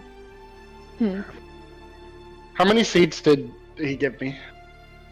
I believe it was just like a single small packet, so probably like 15, 20 seeds. Alright. I'll hold them up to Hellebore and say, he calls these shadow blooms. Perhaps on our travels we'll find a way to grow some. Have they told Hellebore that they even went to the Shadowfell? Nope. I don't think so. Okay, a few things happen. As soon as I'm going with the trend. I'm keeping this being a fucking thing. As soon as Todd says that Mornblooms are his favorite, she slaps a hand over her mouth. They're my second favorites! Todd, I swear I'm not copying you. I swear. Are Hellebores your second favorite? A second favorite is harder to choose, but since knowing you, I would say Hellebore is most likely, yes. You see her enter, almost the, zoned out thing that, Rain had entered before, but it's just, you can see so much happiness seep through her that it's like her body freezes and she just does not know how to even react to it. She, stands still for, 5 seconds, and then just, jolts, immediately, remembering how to function, the purrs start, she kind of just, contently, waves, almost like a flower and, some wind or something, just kind of back and forth. Todd, you're perfect and amazing. Why, thank you. Oh, but yes. They're my second favorite, but Okay, I'm not that self-centered. It's not just my favorite because I'm named after it. Though I mean, that kind of like made like it's like the special connection. They're also really nice. Like hellebore flowers are like super duper nice. They're also kind of silly, and they're like, they're super like they're really like energetic, and they're like they're like They're like you.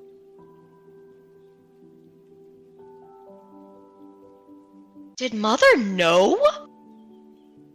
Did she know who I'd end up being? Oh my goodness! Oh my goodness! Rain! This so makes sense now! Holy crap, that's so cool. Okay, yeah, like Mournblooms, like, they're like... Talon, is this safe to say that a Mournbloom, if I talk to one, it's probably just like an edgy emo kid? Because I feel in my heart. It's kind of more woe is me as opposed to edgy emo, if that makes sense. Okay. She'll literally said that. But like Mournblooms, in comparison, they're like, woe is me, like wow, like sad and stuff. They're like Rain ducks his head. But I don't even know why they're so sad all the time, because like they're like so cool, because like like something dies, and but then like that's really sad, but then like it's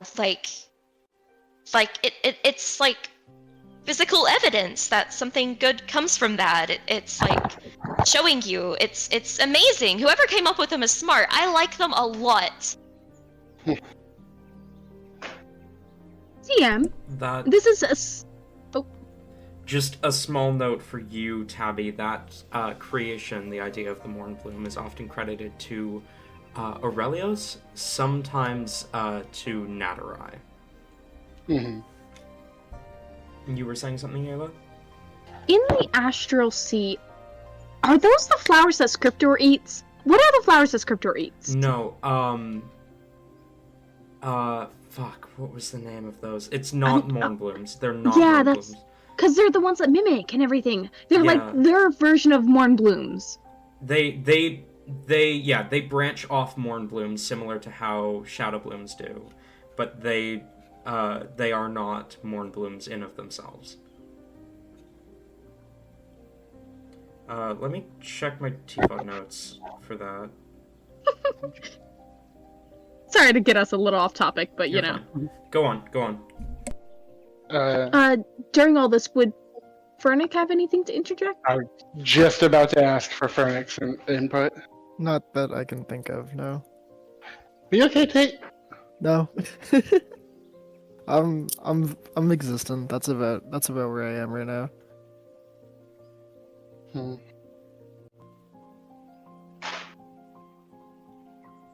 Sometimes that do be the way it be. Mm-hmm. Yeah. I'll be okay. I just it's been a couple weeks.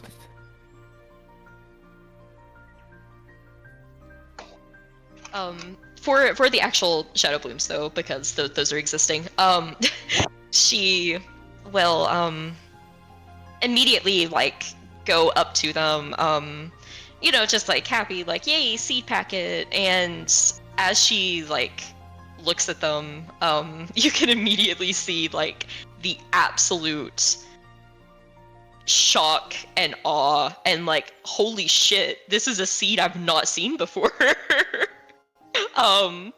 As she like rips open and like gently like plops one into like her like into one of her like toe beans and starts like smelling it. Where did you get this? This is from Shadowfell.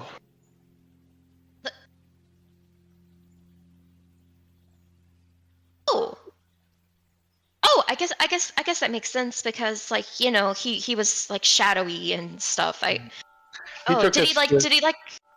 He took us to his home, which is in Shadowfell.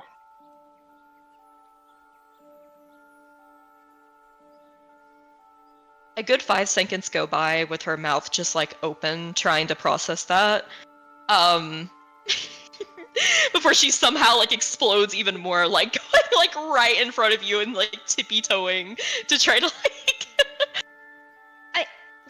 What? Are you? What was it like? What was it like? You gotta tell me what it was like. Were there a bunch of flowers? Are there flowers? Are there trees?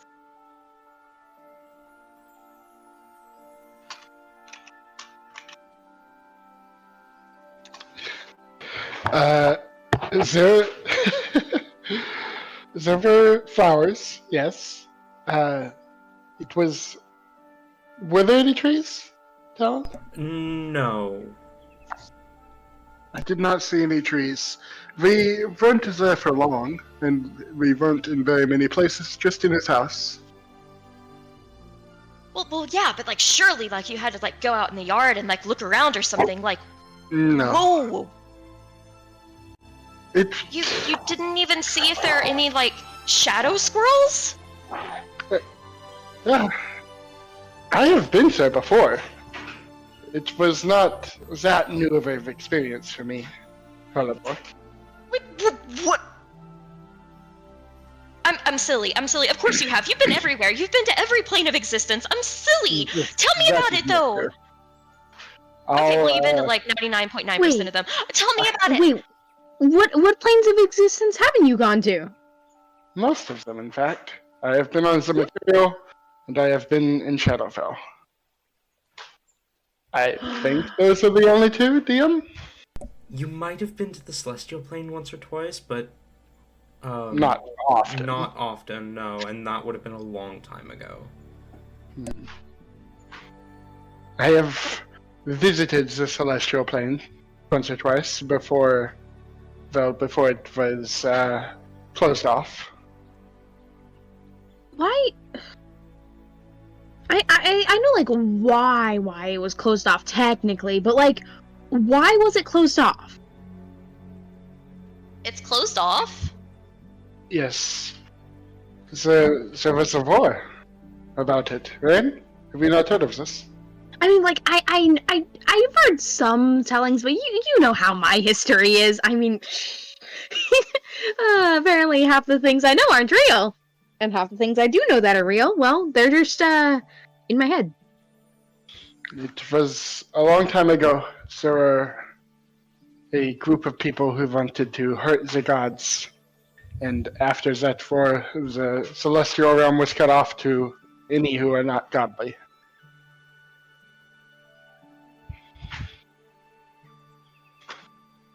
Would it? I mean, aren't gods supposed to be super powerful though? Like, surely they couldn't have done anything.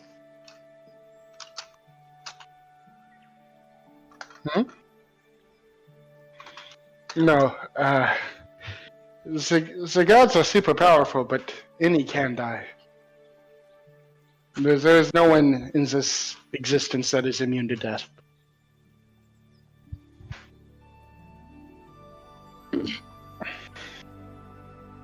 So they got scared and built like a wall or something? That is a way to put it, yes. But you were there before. What was it like? Shiny? Right? Very. To both. It was quite grand. A little overly so, for my taste. I much prefer the material. Todd, have you met a god before?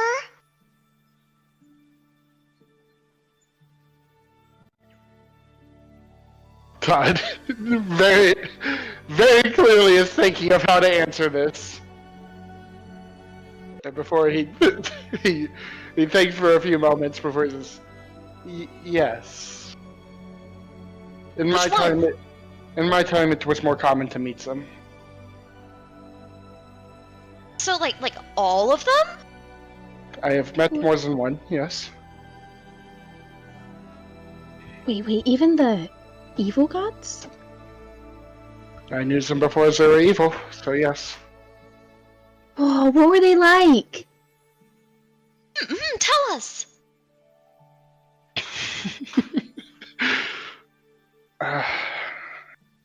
This is not where I thought this conversation would go. I'm glad it did, though. Blood oranges. What did you just say? Oh my god, I forgot I was muted. It wasn't muted. Just silently, just blood oranges. Oh my god.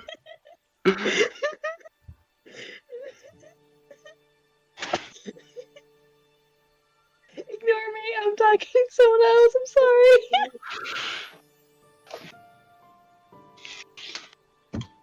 sorry. Sea gods are.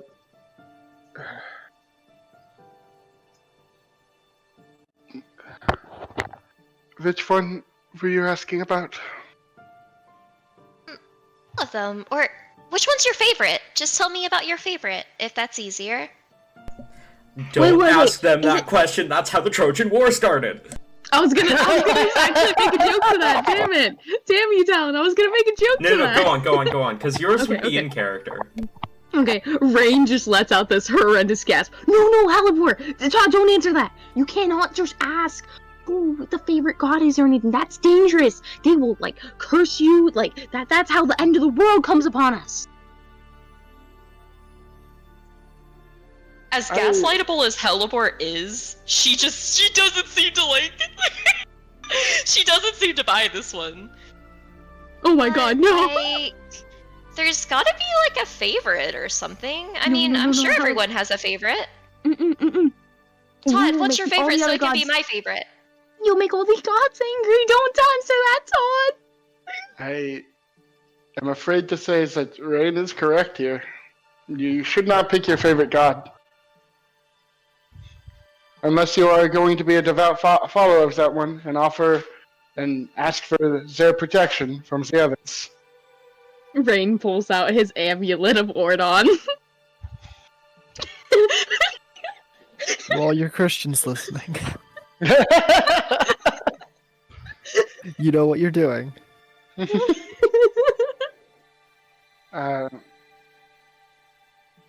Many of the gods I met were grand. They were good. But not all of them, of course. Okay. Not a. She makes quotation marks. Favorite. But what's one that you liked a lot? Todd looks contemplative before shaking his head. Listen, I do not think this is a conversation we should be having.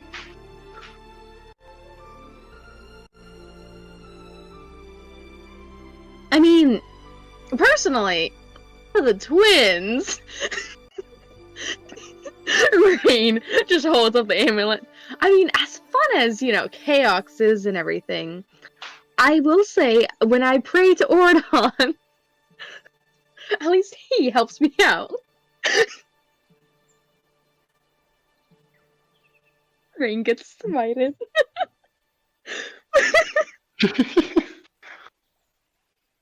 The twins are a good one to worship, as is their mother Luna.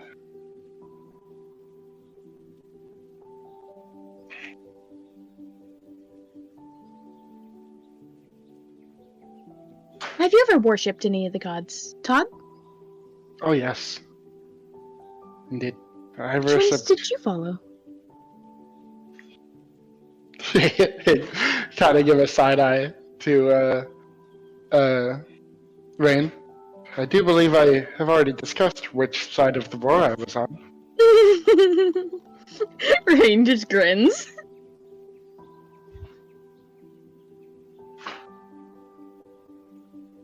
I worshipped many of them, but most of my time was spent in dedication to Relapai.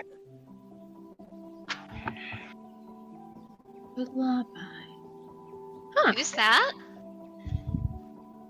It's the old god of death. There's a new one? In a way. Aurelius more or less took his position in the pantheon, to my understanding. God, is that correct? For the most part, yeah.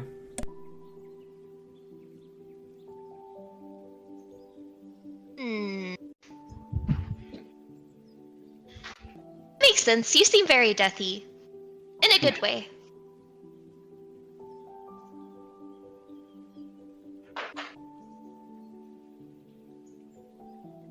Well. Whoa. I'm a bit tired now. Rain kind of shakes his head. Maybe. Maybe we should give it a couple of days to think over what we should do. If this A is couple days, but the. at least another day. It is clear we are in conflict with ourselves and with each other on the next course of action. Okay. Another day. I think we can. I think that should be alright. Alright. I'm gonna go get ready for bed. Rain stands up and wanders off.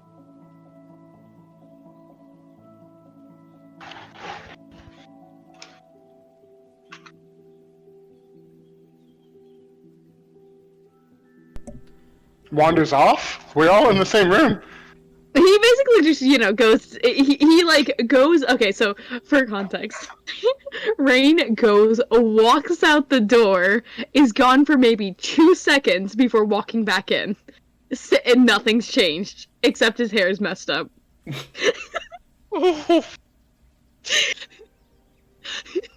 Oh my. Okay. He basically walked out the door, ruffled his hair, walked back in.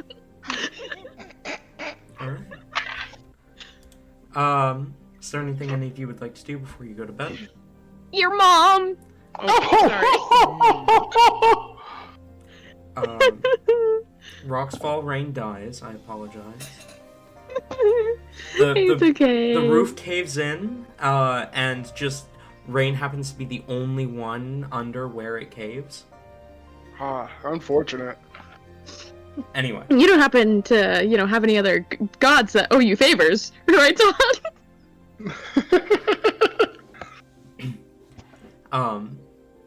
Anyone else?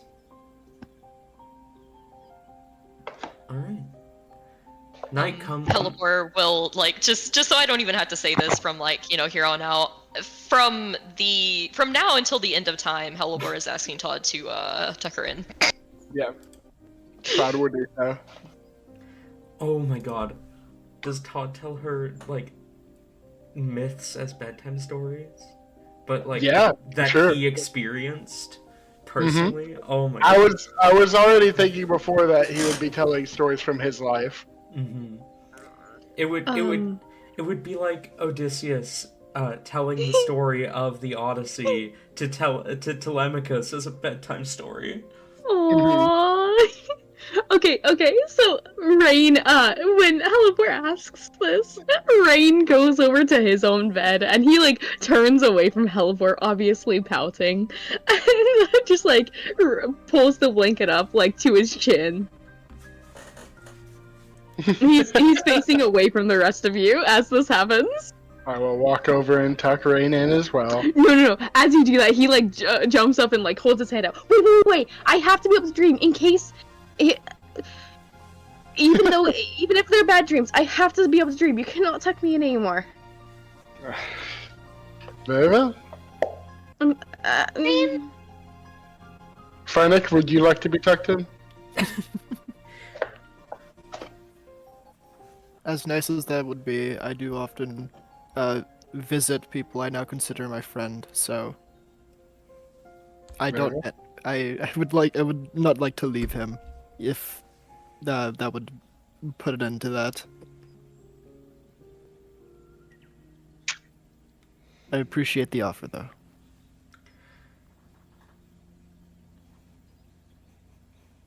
Rain begins mourning the loss of being tucked in.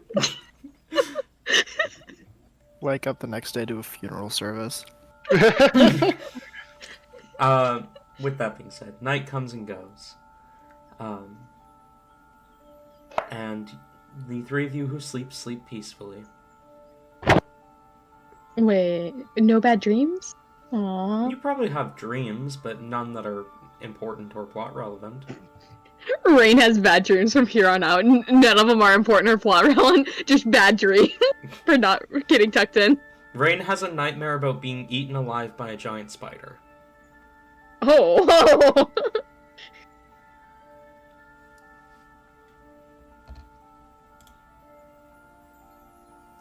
As the three of you awaken the next morning, we're going to call a break there. We'll be back at 40 past the hour, so 14 minutes.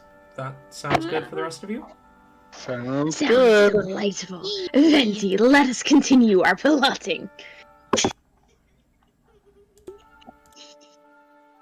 Are all of you departing for a break? Probably. I'm for a probably little gonna bit. get up, yeah. Okay. I'm gonna be chilling. Okay.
you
Paris again. Oh, I stream.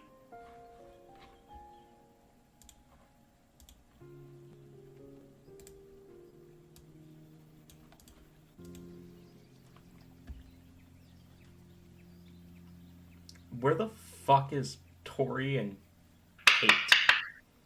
Where's Ayla at? Was She's here. She's. I'm here. reading. I'm reading a poem out loud. Are you? Doesn't sound like it. Well, she's I don't hear it. reading. Well, how am I supposed to know then? How do I know she's not just lying to me about reading a poem out loud? I love poetry. Okay, it's like my thing. Okay. I wouldn't know that. I haven't heard you say poetry at all. Okay, poetry wasn't like one of my things. Like another reason why I graduated high school early. It was one of my extras.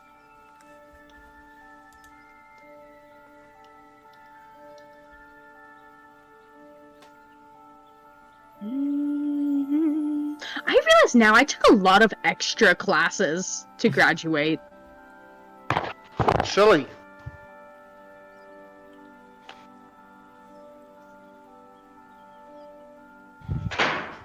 It was so worth it though for the amount of D&D I got it for those extra 2 years. Wait, stream can hear us. Oh. Alright, back to the poetry. Is Tori back? Is she? If she is me, then ye. Alright. So, morning comes once more for the 3 of you who require sleep.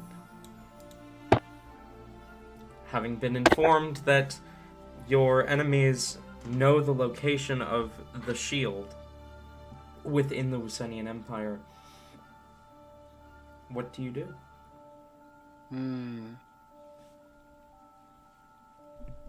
Another day of shenanigans. Yes.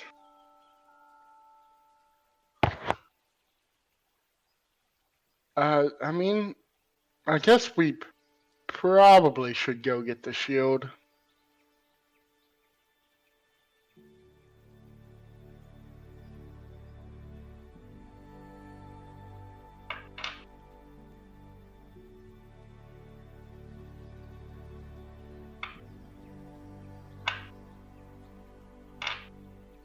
I don't think anyone's like actively opposed to it. Sorry, I just finished. Talon, that was amazing. I had so much fun with that. Thank you. Thank you, thank you. Sorry. I'm back into the actual session now. 3 minutes late, my bad, guys. So morning comes, you are aware that your enemies know that the shield is within the Wusenian Empire. Mm-hmm. What do you do? Die. Ah, fair enough. Rain again wakes up very pale faced. This time he's a bit sweaty as he hit the blankets. He's thrown them like completely off onto the ground. He doesn't want to touch it.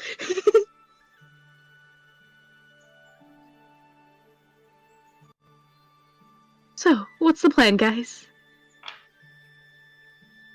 Did you have another dream with Nala? Not quite. Did you know spiders have? Oh, I don't want to. No. Anyways,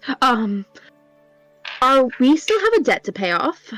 So I suggest that You won't be able to leave until that is done. How much was the debt again? 48 hours of work. 48 hours of work. How much did we get done yesterday? Well, 3 of you, I think, clocked like 12 hours yesterday, right? Alright, so that's 36. Like, honestly, knowing Fernak, he probably clocked closer to 18. Hee. So you've got. So you're saying if rain worked? Wait, does That's like, between the 3 of you who actually did work, you could each do 2 hours of work and get it done.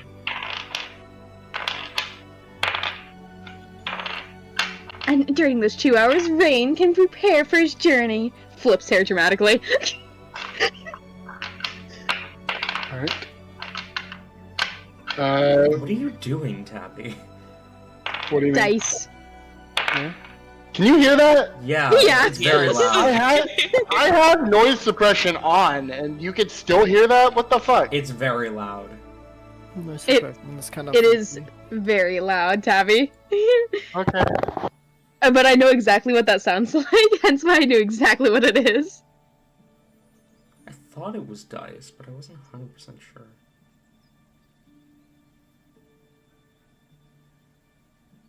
It's one of the harder sets of dice, not the soft,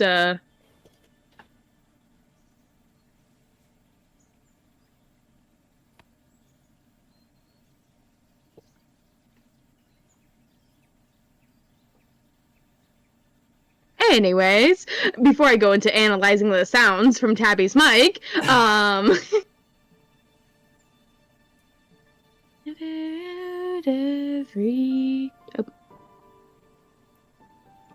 Either 3 of you could work for 2 hours, or all 4 of you could work for an hour and a half. they can take that extra half hour of work. Okay. I All right. assume that's your guys' plan, to work off the rest of the debt first? Sure. Good. Not. Rain will ask if there's any supplies or anything that he should try to purchase before we continue on our journey. He can make himself useful while you guys work. Shouldn't be alone. Oh, fuck. I forgot about that. Fuck. I think we were going to switch off so that you come with Todd today and Hellebore goes with Fernick. Yeah. Rain got grounded from one dad. Mm-hmm. So Hellebore in the Forge. I don't know how that's gonna go. Helleforge. Hella Forge! Oh my god. Teleforge. I genuinely, my entire body was like, Helleforge. I didn't even fucking think about it. Hellebore would be the absolute opposite of Rain. Like, she is doing whatever Fernick asked her to do. I mean, you wouldn't notice this because you didn't see her in, like, you know, the field, but she's very obviously not nearly as passionate about this. Yeah. But she wants to be helpful. Okay. Is there anything any of you want to do during the hour and a half, 2 hours, give or take, that you guys spend working?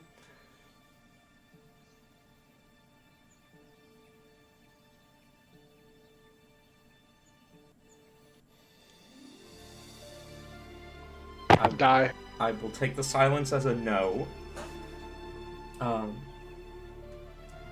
So, as you finish working off the last of your debt, and I presume you regroup after the 2 hours? Yep. You guys regroup. And what do you do? Great So question. probably head to the main office place so we can actually like pay off the stuff and probably ask about a ship. Okay. I would assume.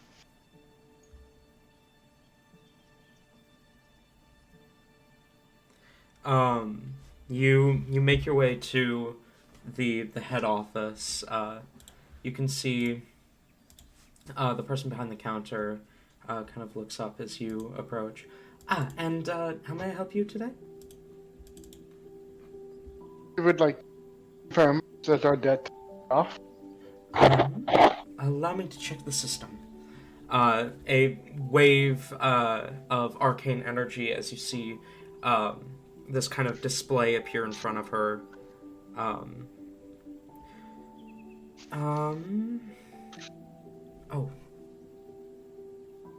She kind of swipes swipes at the magic a bit. It will be once your hours process at the end of the day, but go. God, 2 hours without a disconnect. 2 hours. I went 2 hours.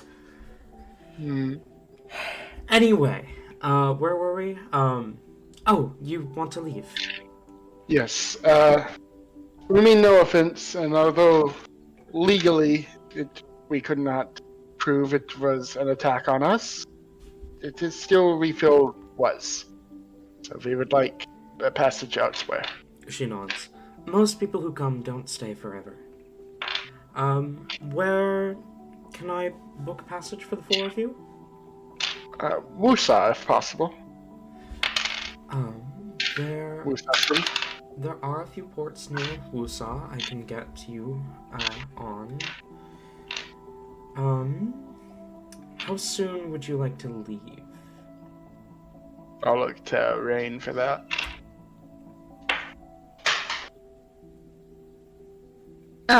Rain, you can tell, like, he went to go fiddle with something to kind of, like, he went to go, grab his neck, and then he realizes, wait, I also need my items from, can I get my items back from, you guys took them. My scarf.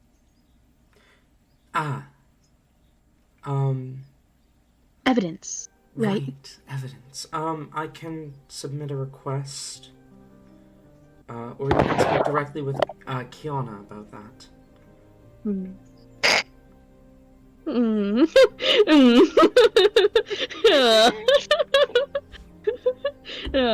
I see.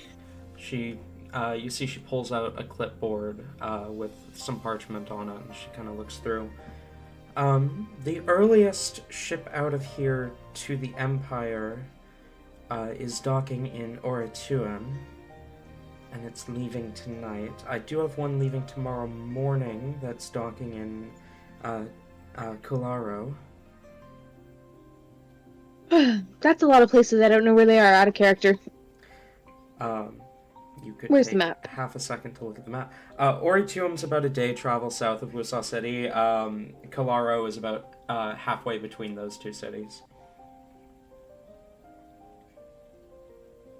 I've set myself to push to talk to hopefully the dice won't bother you. One small correction, sorry.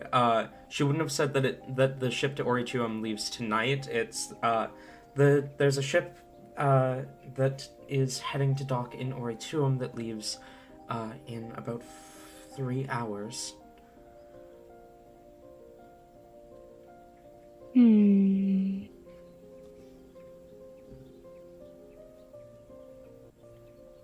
Would we be able to get our items by then? The request may be processed by then.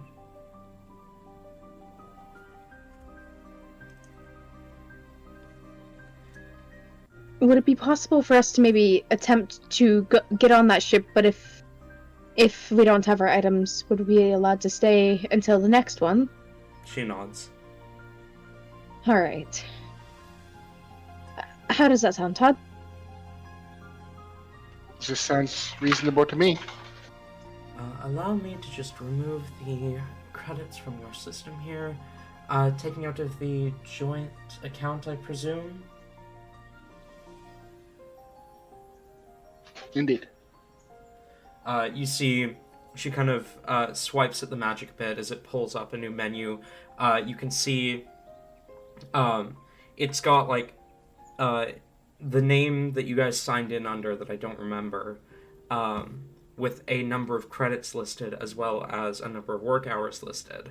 And Fernex is just so much higher than the rest of you. And Rains is nothing. Gotta get your money up before you get your funny up, Dante. And like most of the spare credits in the account come from Fernex hours. As she kind of swipes a bit, tapping on a few things on the kind of arcane display in front of her, as she says, "And would you like the rest of those credits to be transferred into gold for you, or do you plan to return?" We plan to return. She looks directly at Fernek. I... Fuck. I'm sure we will return at some point. I can't give anything specific on this though. She nods. Would you rather we just get it in gold then, Vernick? That's probably for the best. Alright. Just know that this transaction cannot be made the opposite way around. Of course. She nods, and kind of waves a bit as the, fucking display disappears from in front of her, the illusory magic, as she kind of pulls open a drawer, and you hear a slight clattering from inside, the sound of coins, as she counts out and sets 15 gold on the desk and slides it towards you.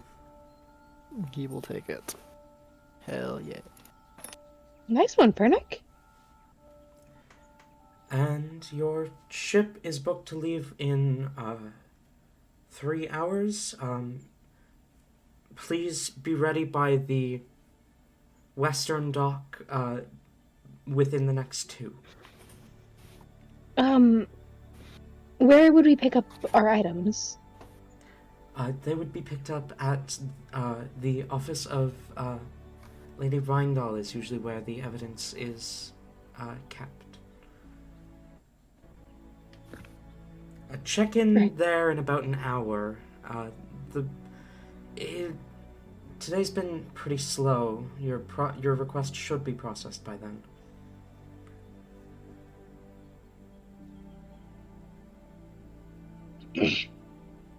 Very well then. Rain will turn to leave.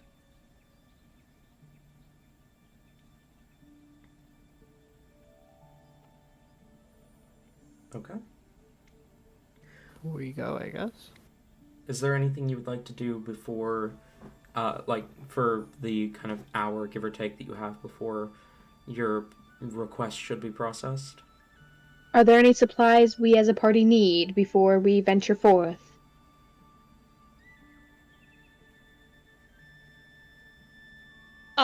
I do feel like Helivor would try to catch, out of consideration, she tries to catch, Rain whenever he's a little maybe away from Todd, and she will request, if at all possible, that he, like, stock up on some steaks and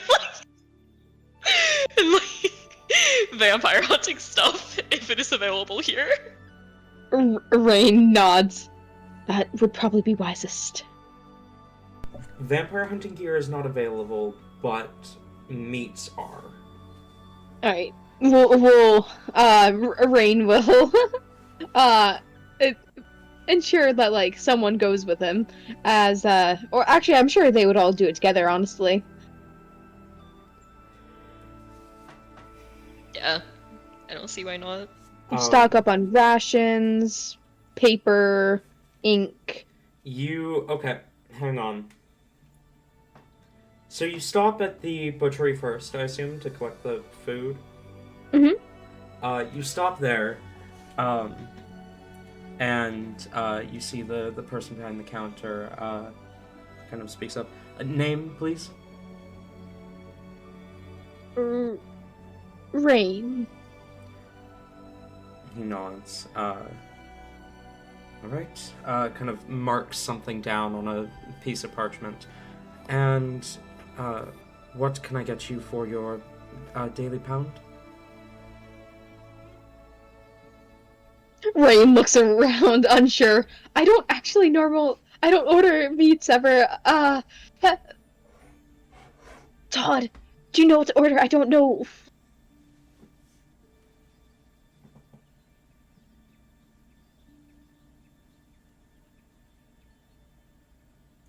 Helibert Hold just on, looks. Todd's dead. Tabby forgot that What? she got pushed to talk. Yeah. Yeah. What are we ordering meats for? Hellebore.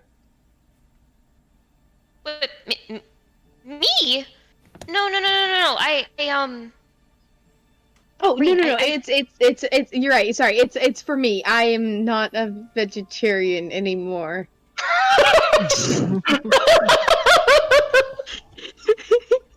No, that could be pretty bad for your digestive system to just suddenly swap like that. Oh, I do it all the time. Don't worry about it. That actually makes a lot of sense.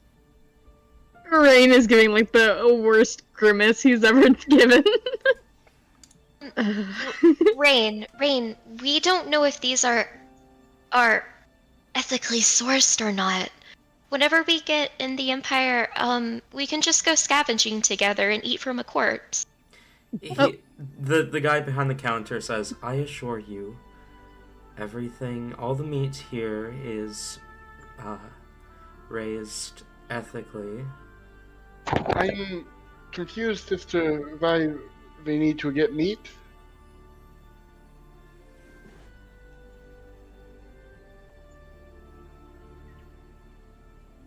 Hellebore just looks at Rain, like, equally Look, confused. okay. Did I misunderstand something out of character? Hold on. Yeah, hang on. I thought Hellebore said to Rain that they should get meat.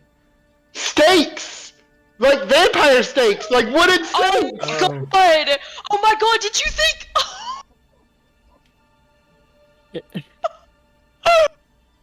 I even said vampire hunting equipment! And we were told that it was source, but you guys kept going on, so the only other steak that would have been available was food. Wait, hold on, DM. I thought you were fucking with us when you said that to Rain. Did you guys just miss the part where he said that vampire hunting equipment wasn't available? No, I heard that part, and then I Yeah. thought that he brought up meats as like a joke. And then Yeah, we same. actually went No. to get meats. I think I was the first one to bring up meats. I'm sorry, because I brought up meats rations. I'm sorry, guys. You guys are fucking silly. Jesus Christ. Are we retconning this interaction? Yes, I think so. Okay. Oh my god. Oh, I'm so smart, guys. I promise. My stomach hurts from that. I'm so sad we had to retcon Rain being like, I'm not vegetarian anymore. The shit he'll do for Hellebore, goddamn. That's what I thought. Like Hellebore was pretty much doing what I was having Rain do. That's why I'm like, okay. Oh, I'm so smart, guys. Okay. Steaks. So, you instead make your way to the kind of ration dispensary. It opens the same, starting with the question of name, marking something on a parchment, and then asking, and what can I get you for your daily pound?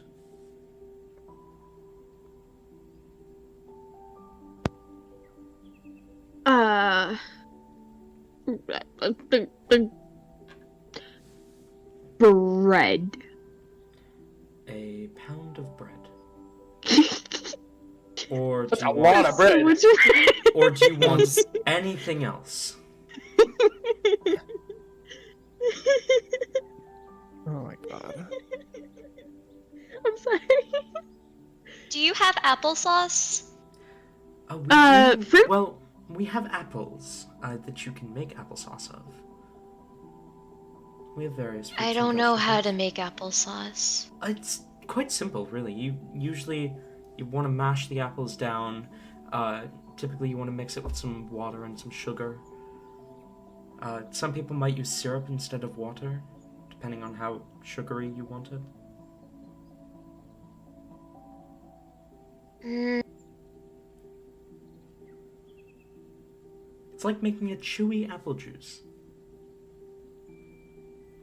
chewy apple juice. Well, Okay, do you have the sugar? Sugar is not included within the rations, but you could get a bag of sugar for 3 credits.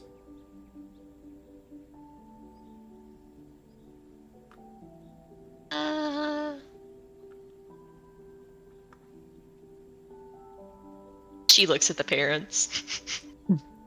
Get me this sugar somehow. We did just convert all of our We credits. did. Yeah, we don't, and we can't go back, so we can't actually.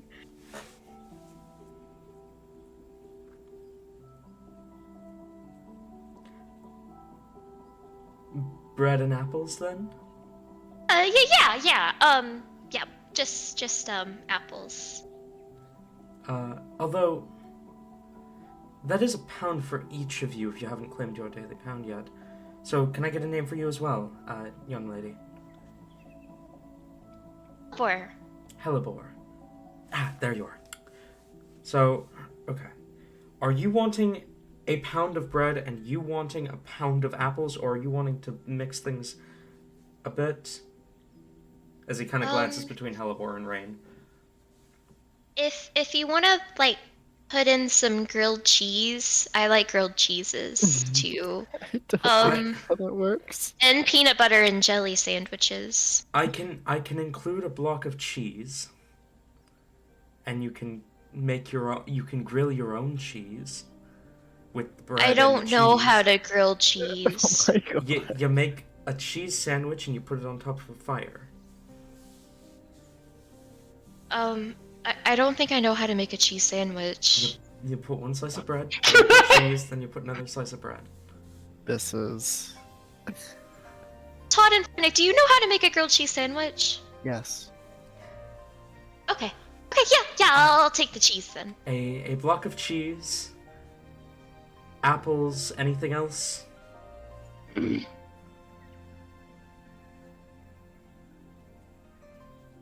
No? Okay. He weighs out a sack of apples with a block of cheese and hands it to you. You can go ahead and add like 0.9 pounds of apples and a block of cheese to your inventory. Like a cheese wheel kind of thing. Beautiful. He looks to Rain, and just the pound of bread for you, or do you want something else as well? So Can you toss in like some? That's a lot of fucking bread. Can you toss in like some fruits, vegetables, stuff that lasts a bit longer? Though. Assorted? You want a pound of assorted rations? Yeah. All right, I can do that. That is way more reasonable than a. I didn't Pound realize of you quite meant like a pound. When I said your daily pound, you have been here for a few days, haven't you? Your record says you've claimed your daily pound a couple of days now. As he kind of flips through the sheet. Rain has been marked as claiming daily pound for the last 2 days. Wonder where all that food's going, huh? Harbor. Probably. 100% Harbor. I imagine Harbor running up like disguised as Rain, just like Rain. Glances between Todd and Fernac. And you two? I would like assorted red meats, please. That would be a request to bring to the butchers. All right. To claim your daily pound of meat. This is mostly grown stuff, fruits, vegetables, grains. I missed this out of character. I don't think we did this in character. No, I mean, like, I missed when that was said it out of character for just Oh, now. okay.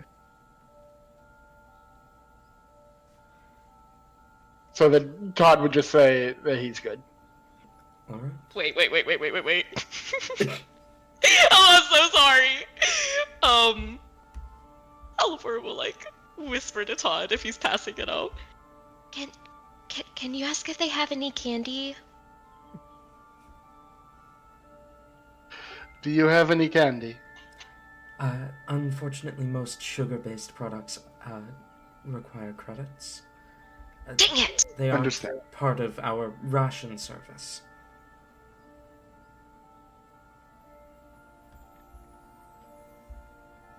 It's part of our design here at APS to make sure that everyone is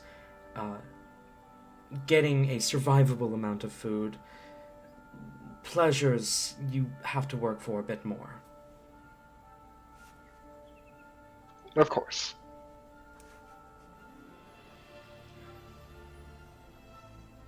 And you, sir? He looks to you, Fernek.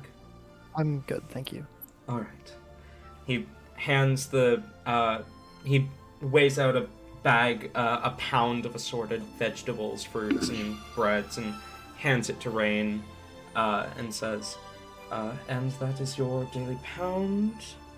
And if you wanted the meats, the butcher's just around the corner.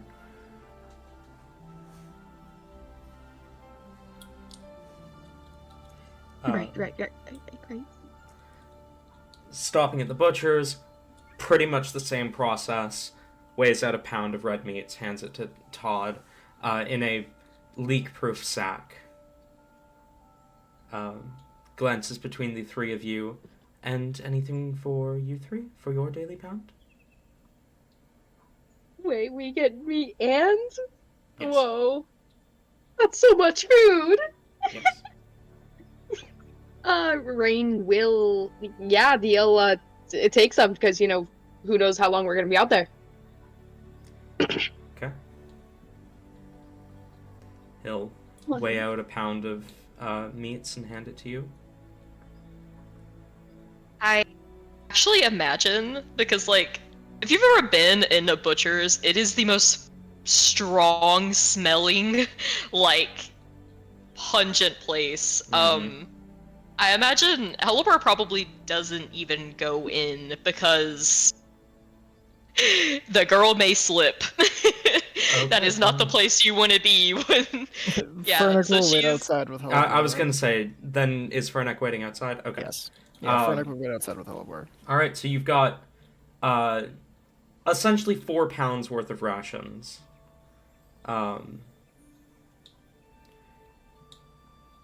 There's 2 pounds of meat and 2 pounds of assorted grown foods.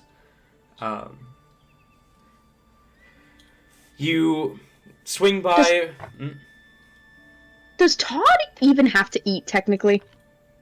Yes. Oh. Yeah, that's why he gets the red meats, because he's learned to live off the blood in it. You swing by Rindal's office. She is still not on the island, but the scarf is available for pickup. You're able to grab it. And then...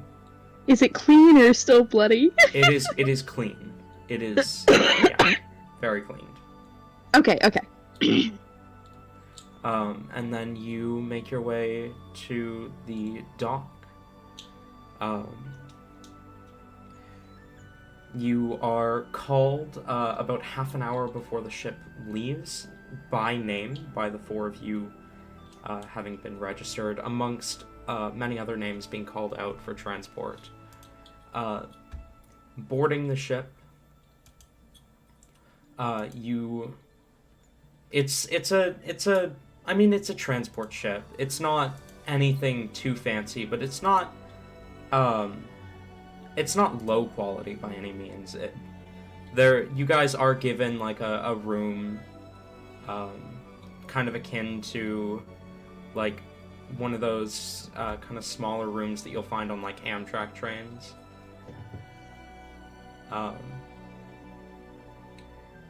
And you begin your journey west. Is there anything you would like to do during... it's about a day of travel on this ship, because it's not an emergency vessel, so they're not going quite as fast as when you came here. though it is still quite fast compared to normal ships. Is there anything you'd like to do? Yes? You about gave me a heart attack when I saw that 6 days. I was about to be like, oh my fucking god, is she about to... is she about to change on this shit? No, it's about a day's travel.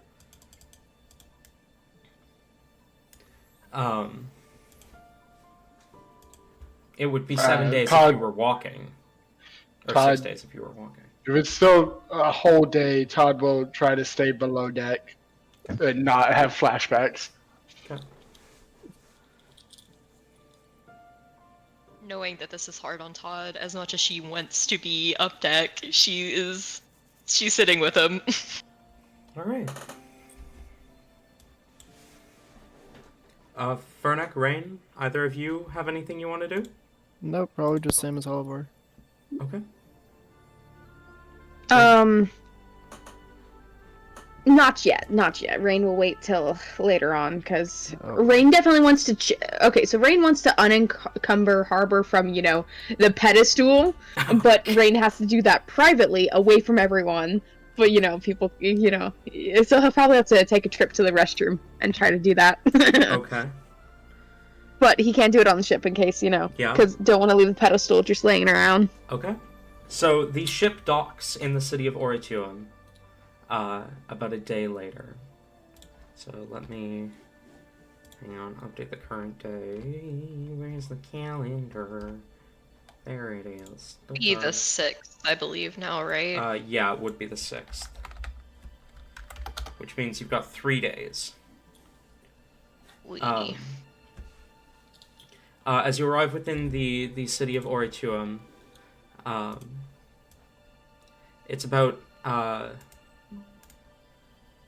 2 days travel to Wusa City, give or take.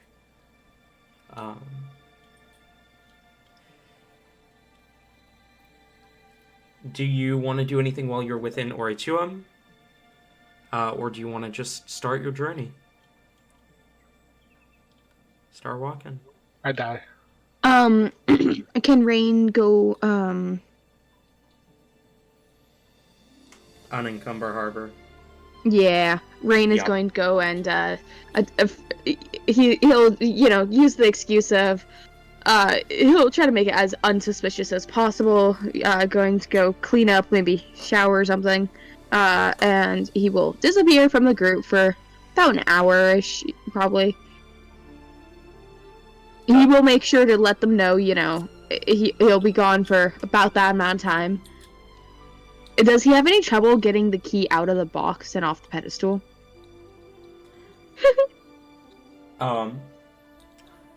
You are able to get the box off the pedestal easily enough. Getting the key out of the box is another story. I imagine your first thing that you would try would be breaking the box, which doesn't work. As you attempt to, magic runes appear on whatever face you tried to break. Some sort of warding spell preventing the box from breaking. Rain would ask Harbor, you know a way to get past this? You know what this is?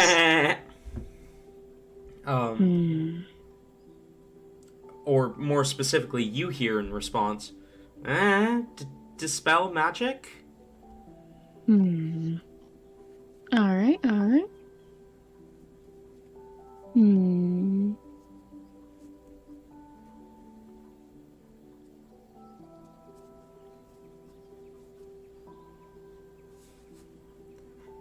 Either way, even if we aren't able to get it currently... I mean, I feel like the box is definitely lighter than the pedestal. Like, I could handle Exactly carrying... what I was thinking. We could handle carrying the box for a bit. Okay. Just cause, But, at least we for a have little like bit. 40 minutes to kill. True. Oh no. Oh no, what are you thinking, Harbor? Also, what are we gonna do with that? And Rain just points at the pedestal. Leave it there. Alright. Hold on. Wait. Rain is gonna put it in whatever, okay, so Rain would like to put it in like whatever shower type area they have. Just set it in there. No Okay. context. Okay. So, Rain. Lightning round me a few of the things that Rain would try and do to open this box. Get to the key. First, Eldritch Blast several times. Fails. Okay. After that, you do, Magic Missile, Fails. Dragon's Breath. Fails. I'll go ahead and knock off those spell slots as well. He would probably have Harbor try to, like, ram it. Fails. And he would bring the sword down on us several times. Fails. All right. One moment. Let me see. I want to see something. Give me 2 more ideas. Oh, only 2 more. Oh no.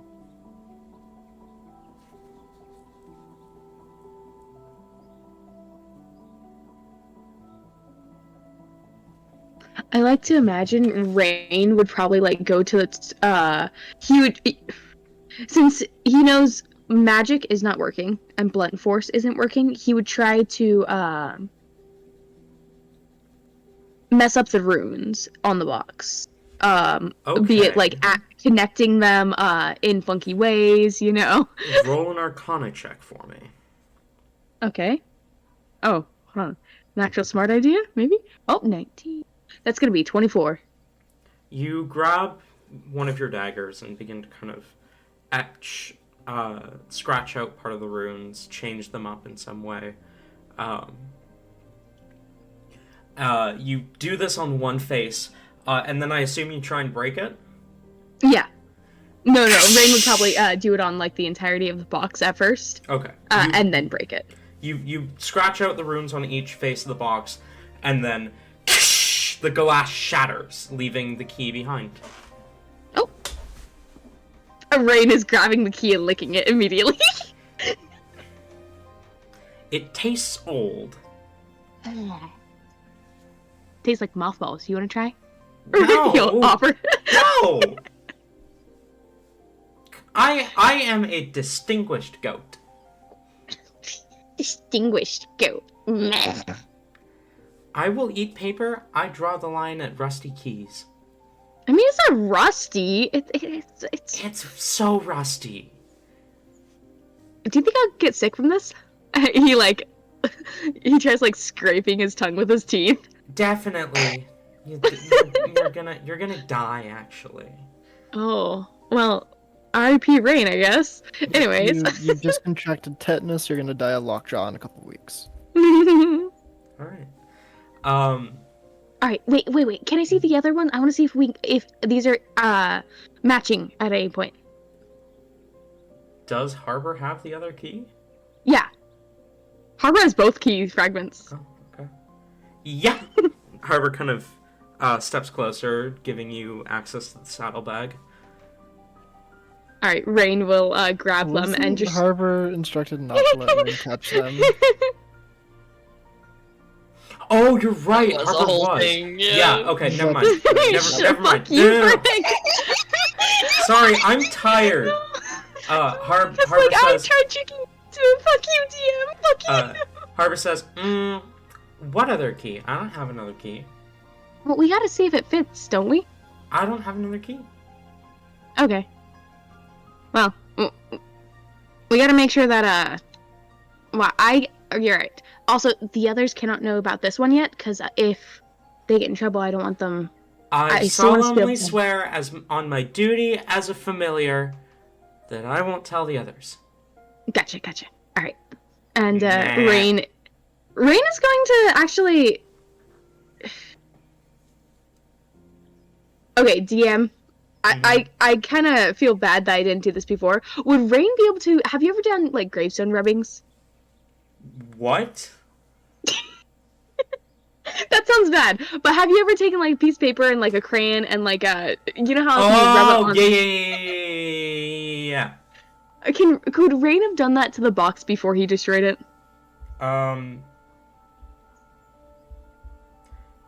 Would it show anything? No, not really. Damn. It was a smooth surface? How unfortunate. Okay, then he wouldn't have bothered. It would have taken too much time otherwise. Mhm. Rain will. What about the keys? Are the keys like? Is it just like solid, or is it like actually like etched into them?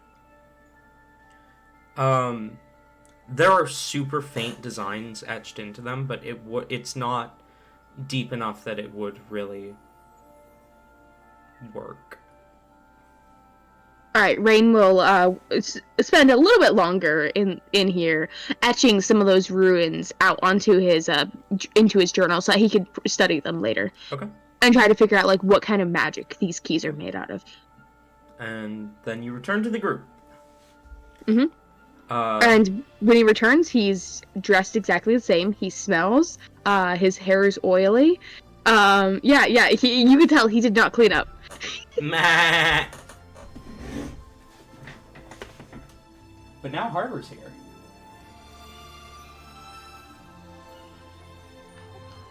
Good job cleaning up, Rain.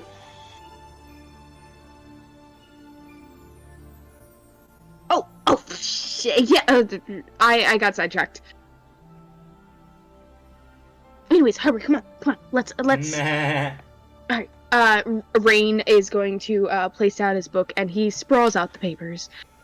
All right, do you recognize this one? And like, he's gonna spend the next so long just like hyper focusing on the runes, trying to figure out what they do, how when you connect them, what their magical properties are, what school of magic they're from, and he's just doing that for all the runes. Okay. Go ahead and roll an Arcana check for me. And in the meantime, is there anything else any of you want to do while you're within Orituum? Not that I can think of. Okay.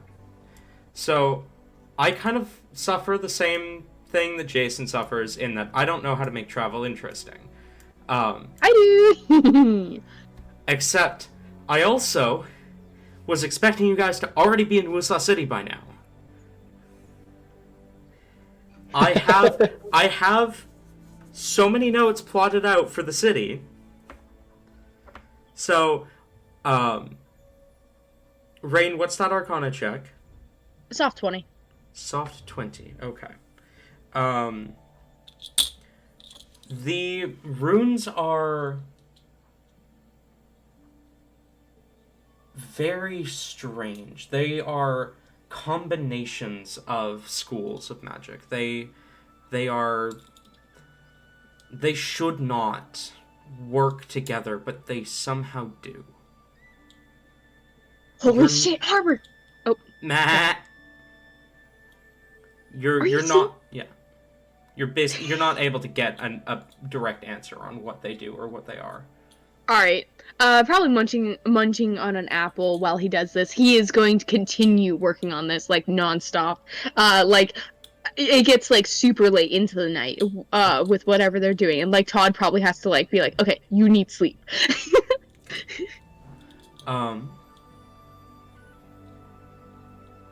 And then I presume you all make your way north? Suppose so. Since no one else has said that they have anything they want to do in the city? I'll be right back first, though. Okay. Alright.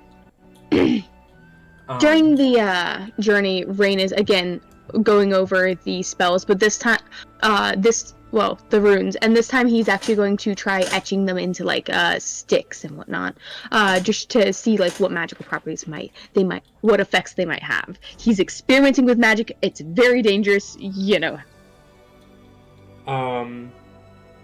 Roll another Arcana check.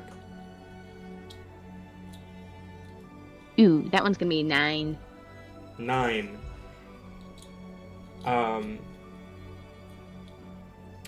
One of the sticks explodes. Oh, shit! Put it out! Meh! Okay.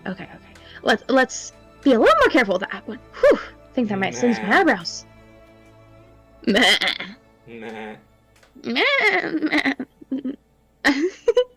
I imagine like half of the crazy talk that they're doing is just like Rain will say half a sentence and then it'll just delve off into a goat meh.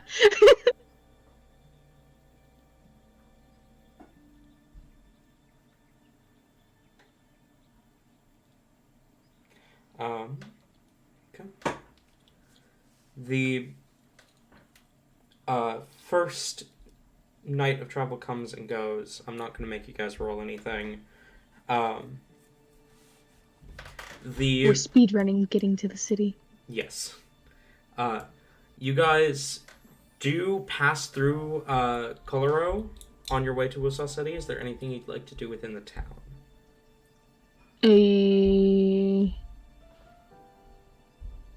Depends on if we're staying or walking through. You're probably walking through at this point. No. Okay.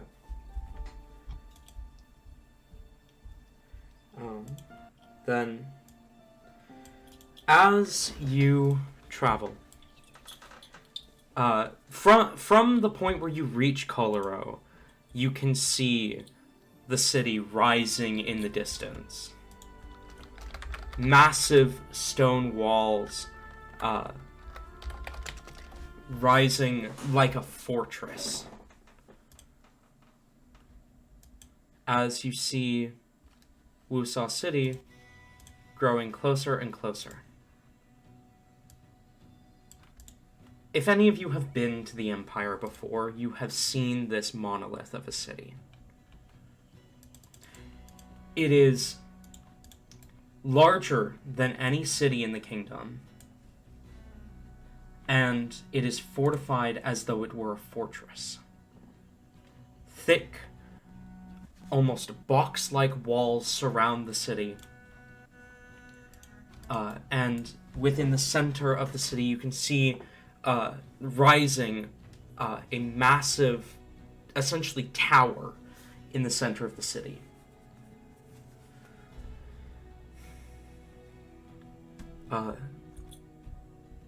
And as you approach the gates, which are open, along with quite a large amount of traffic coming in and out, carts, traders of all sorts entering and leaving the city.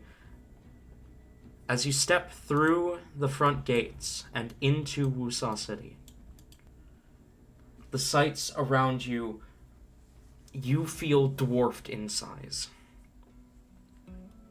Fernek, even you wonder if your true form would really be obvious within the city. Obviously, to those near you, they would notice, but everything here is so large, it's hard to tell if anyone could see you walking over the rooftops. Well, let me check how large these creatures are again, just to double check. Because that'll give me a better point of reference for how big this is. Wait, what's on the rooftop? Nothing's on the rooftops. Whisper, get ready for combat. Oh, fuck. Bunny boy, attack! Buddy Boy's back, and he's here to wreck your shit. Where is it?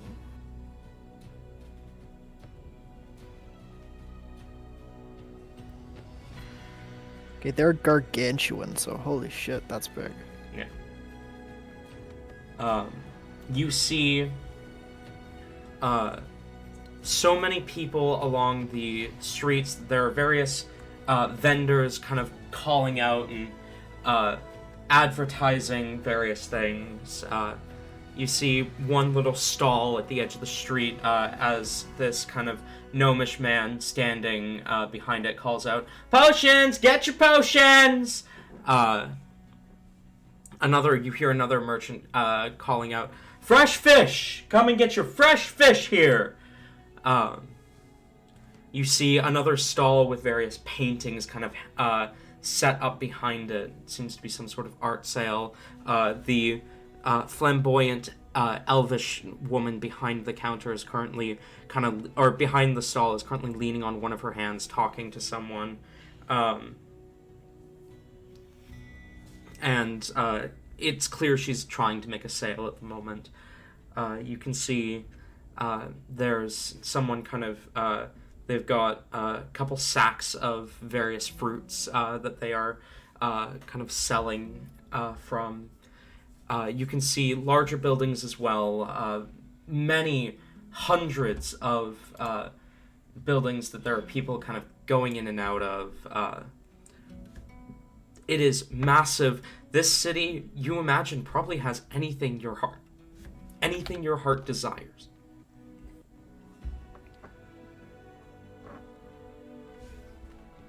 Is Tabitha back?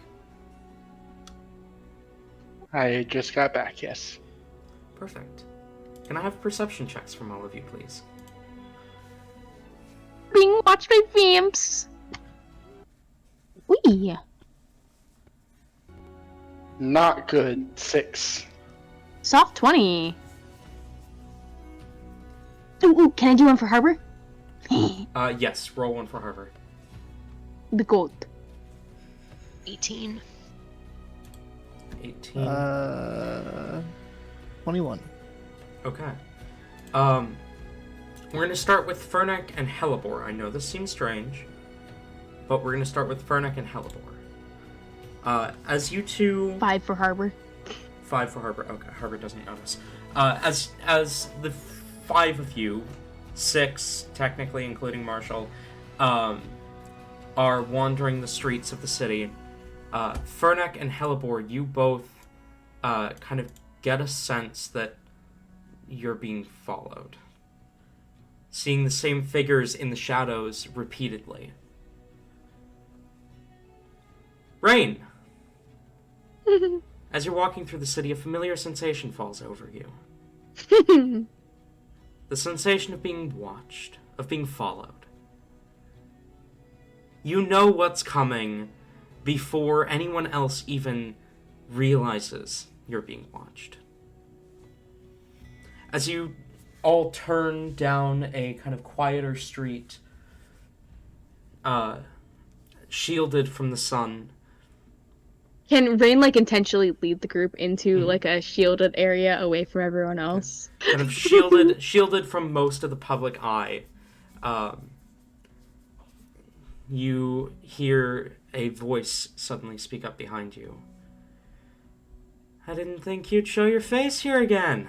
Rain, as soon as the voice enters, he wants to let out the most girlish scream as loud as he can.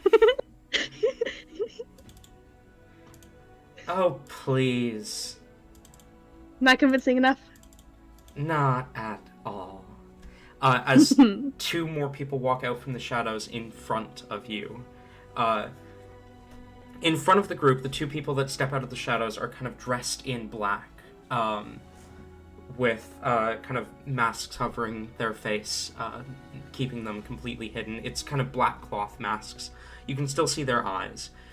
Turning to the voice speaking up behind Rain, she is also dressed in black, though her kind of olive-colored eyes and red hair is visible as she says, "You know what the old what Head Damus said would happen if you ever set foot in the city again." Friends of Aw. yours, Rain. So about to I would not say that. Rain is going to pull out his sword. No, no, no! And he, like, waves it around like it's a toy. No, no, no. You really should just let us go for now. We're on official business here, okay? Look, tell you what, you just let us walk out of here. Don't let this get reported back immediately. I'll make sure there's put an extra good word in for you, okay? You know, who knows? Maybe you can come on over to my place and we can. It's so much. Honestly, it's so hot and stiffly here. I don't understand how you keep any sort of business. I apologize, Divas. Oh. But the Nightwalkers have specifically put a sizable bounty on your head. And for that, I am so grateful. So So, Nightwalkers, you say? I recommend you come quietly. And you know what I recommend? If you come quietly, no one gets hurt. Hey! One thing to note, none of them have drawn weapons yet.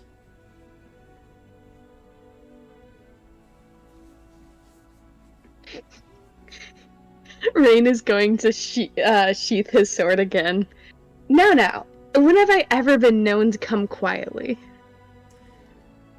You see she rolls her eyes and says, Divus Defnin, you are being summoned. Tell you what.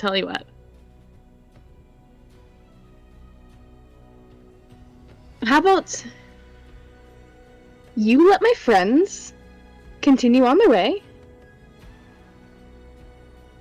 and I'll come quietly. You're That the will only not be one we hap- want. Mm. You Your will friends not are be free leaving to our leave. sight. They're also free to come with you. They are your friends. Okay, fair. I just don't want. I mean, okay. Oh, we're in so much shit. Okay, listen up. Rain is going to turn back to the rest of the group. Yes, please inform us.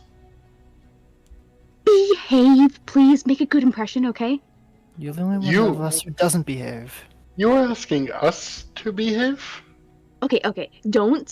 Just be quiet, okay? Don't just like whatever you hear. Pretend you're nothing more than a guard, okay? Again, you're the one telling us this? It's very important. You know, there's a lot of intercity politics that are about to be discussed here. You know, Rain again turns around. Still don't. I'm not being prompted. I get, like, you know, being summoned and all, but come on, at least make it a little interesting. This is such a cliche. She rolls her eyes. You're one to talk about cliches. Divas. Divas. Such an arrogant title to give yourself.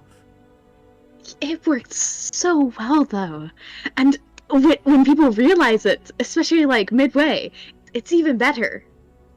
She rolls her eyes again. Also, you guys aren't any better. Oh, please. The head Damus named us after yours. Copycat. Again. I guess, after all, you can't beat perfection. You are more insufferable than Nyx. I try to be. After all, where do you think Nyx learned it from? And Rain will head towards the Damus, and he puts his hands up in kind of like a surrender. Where are we off to? Well, luckily for you, you turned us down the exact street we needed to be. As she kind of nods her head towards, there's what appears to be like a staff entrance to some like restaurant or something. She nods her head to it as the other two approach the door, and like one kind of places their hand on the door, mutters something, and you see a sigil kind of lights up, and the door swings open. As she says, "After you." Walking past, Rain will just shoot her a smirk and say, "Trust me, luck had nothing to do with it." Are the rest of you following? Yep. Sure. Okay. I guess so.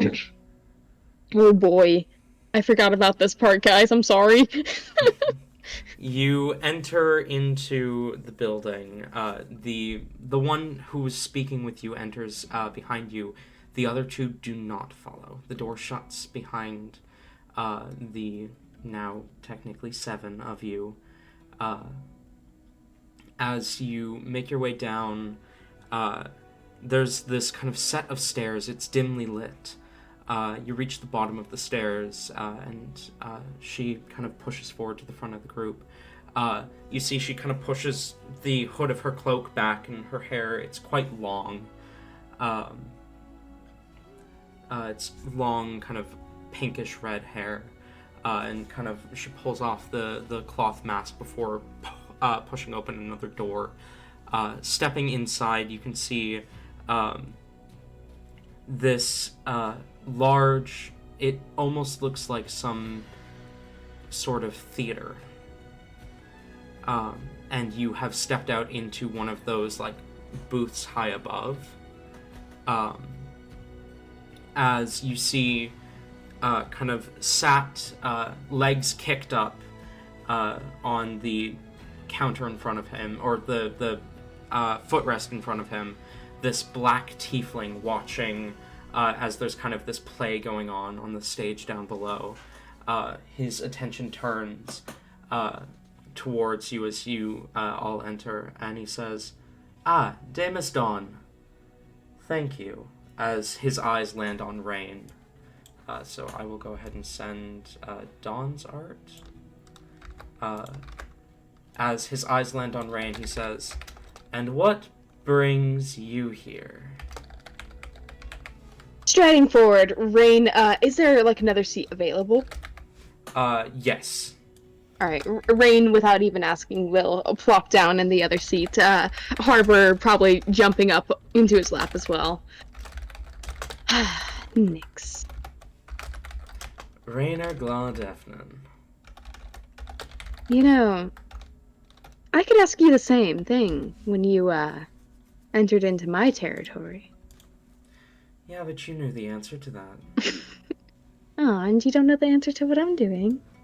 No, I don't. A surprise visit from High Divas Rainer Gladefnen is not something you expect every day, especially bringing outsiders into here. Well, I am. How else am I supposed to be keeping my arch nemesis in check? Tell me. How goes the business? He gestures to the stage. You tell me? Nah. We could do better. Rain will kind of elbow Nix. Damus Dawn, you are dismissed. Of course. She turns, walks out the door. As she opens the door behind her, it opens up not into that dimly lit hallway that you came through, but into like an actual hallway in a theater, and she closed the door behind her. As Nix, his entire demeanor just kind of becomes a lot more casual as he says, "Have you been, man?" Oh, you would not fucking believe. I think I've like died like 5 times already. Dude. No. It's okay. So we've been dealing with vampires. There's been werewolves. It's just like one thing after another. I'm being pulled in like a million different directions. We went to Apius Island. That was crazy. Oh, check this out. Check this out. Rain will pull out and flash the APS badge that he has. Dude. Is this someone we can trust then? Oh, no. This is, do not trust. Oh, no, Listen do here, not. Todd. You shouldn't trust me as far as you can throw me. Same applies to Rain. This motherfucker, he is my arch nemesis. If I had a copper for every time he's betrayed me, I'd be richer than I already am. Oh yeah? Would you? Because last I checked, it was you who betrayed me. Look, I was with good reason, too. You fucking... You. And Yeah. you're telling him everything because... We Haven't you are... heard the rumors? I mean... Hey. Rumors? You guys can roll history checks if you want on that. Alright. History Except Rain. check. Oh, that's a nat one anyways. Rain knows. Rain has definitely right. heard the rumors. That's a total of 16. Soft 20. Fernick and Todd, as he kind of makes this offhanded comment, you remember what Dawn had said, and a few rumors that had kind of passed by your way kind of pop into your mind. The Nightwalkers are an infamous criminal gang within the Wusenian Empire, similar to how the Nocturne Spirits are infamous within the Callous Kingdom. And there are rumors that the leaders of those two organizations used to be married.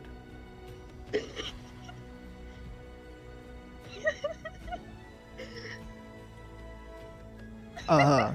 I see.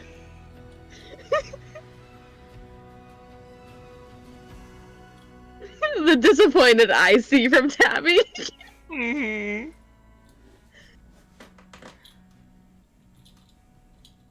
Got it. So, okay.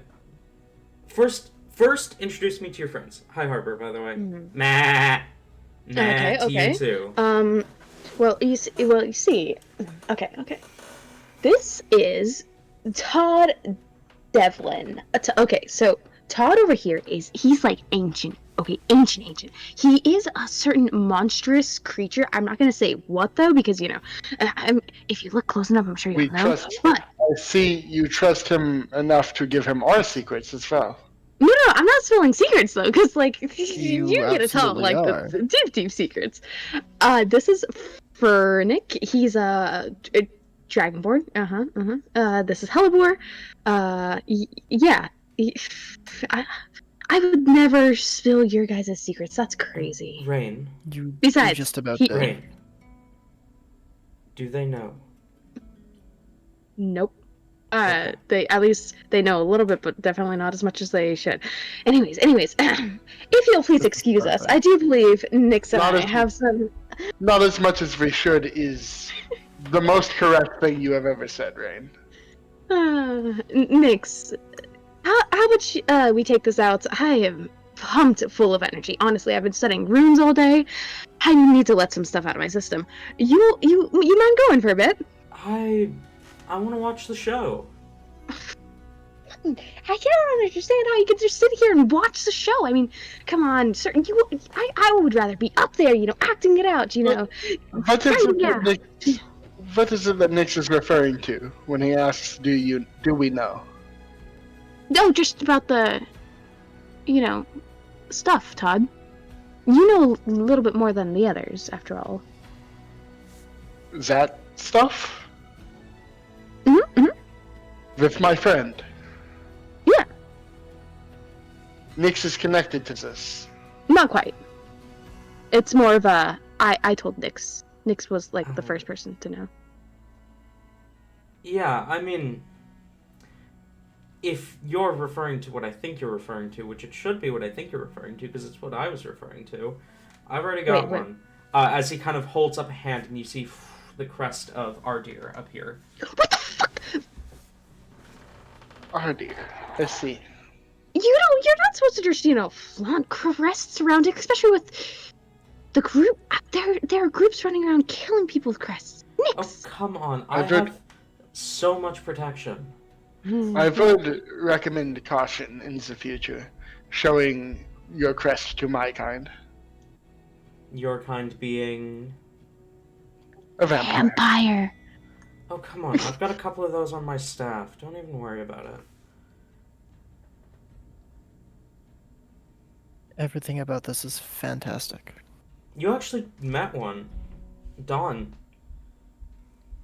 Vampire named vampire. Dawn. Interesting. Well, yes, I suppose we should let you lovebirds catch up. Rain's face goes red. Wouldn't want to break up the happy couple. It's not like that. No. You have it all wrong.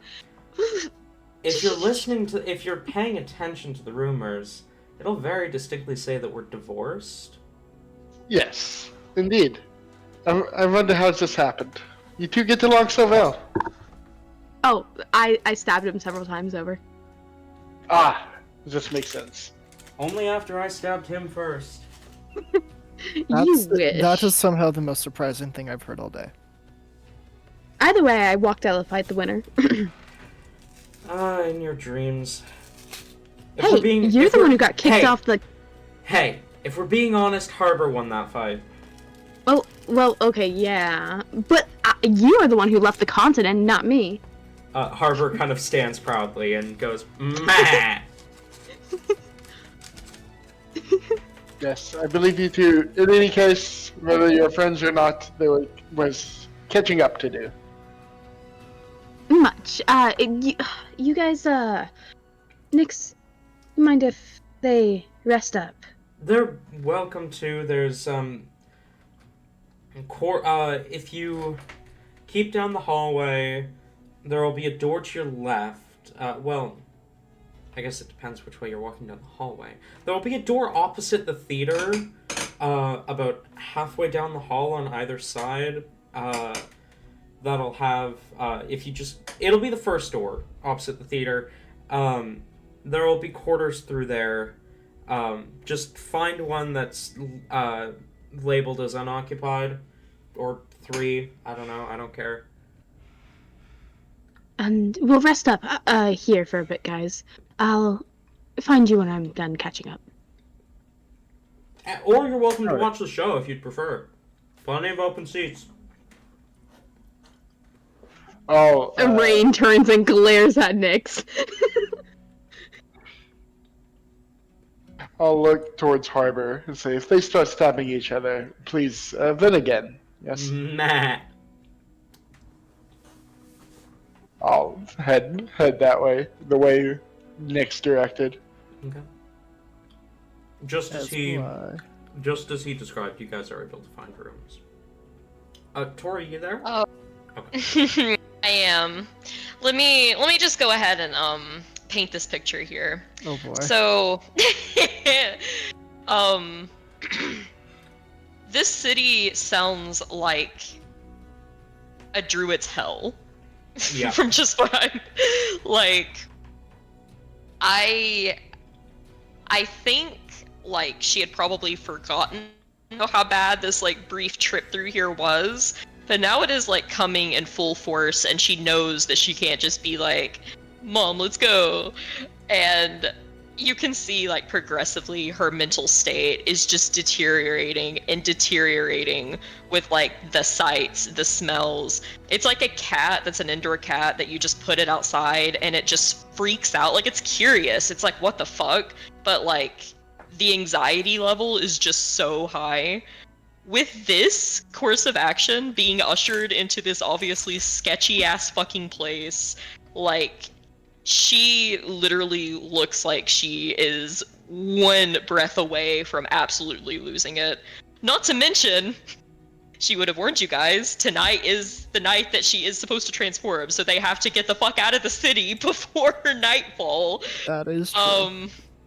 So yeah, she is currently, she's not saying anything, but like you can see all over her face that she is about to, she is currently having a silent panic attack.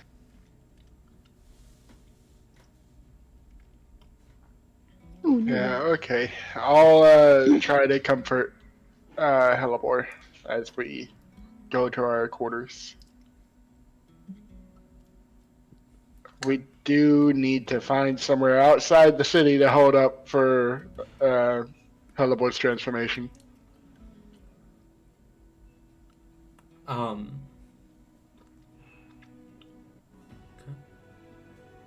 As the 2 crime lords are left alone, Nyx kind of reaches into a bag, pulls out a few chocolates, tosses one to Rain, pops one in his mouth.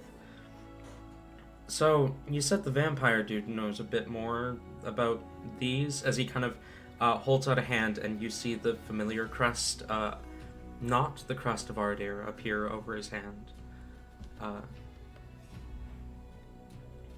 Rain starts slowly munching on the chocolate as he kind of curls up in the seat, settling in. It's actually quite a long story. There's,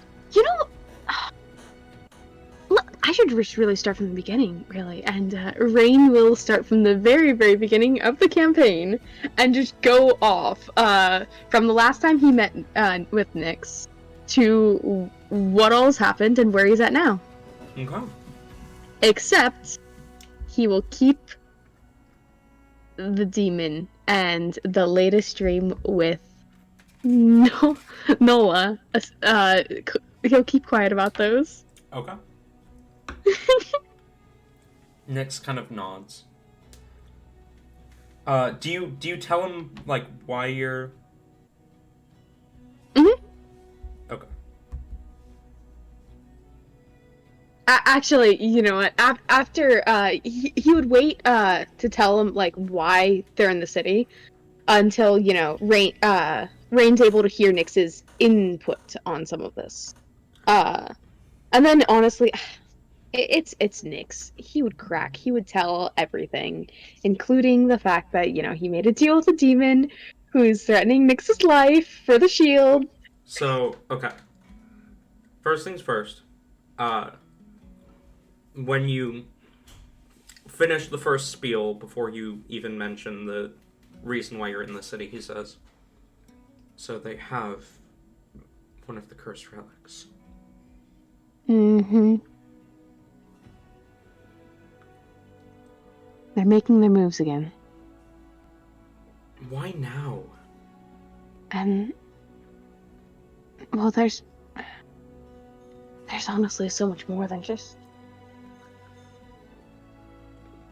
They're gunning for a second one. They're gunning for a second? Yours. Well, not yours, but the shield. That actually... I left a couple things out, honestly. I would and expect nothing less. Rain will go back in, a bit guiltily. He'll kind of, stealing another chocolate, he'll continue on and share the bit about the demon. Well, the devil, not the demon. The devil, Zed, and the funky dream with Nola that, wasn't Nola. The threats. He'll just kind of lay it all out. Zed's alive. Or something like that. We need to help him. It's not possible. It We is. saw him die. We buried him. Look, people come back from the dead all the time. We cannot give up on him like this.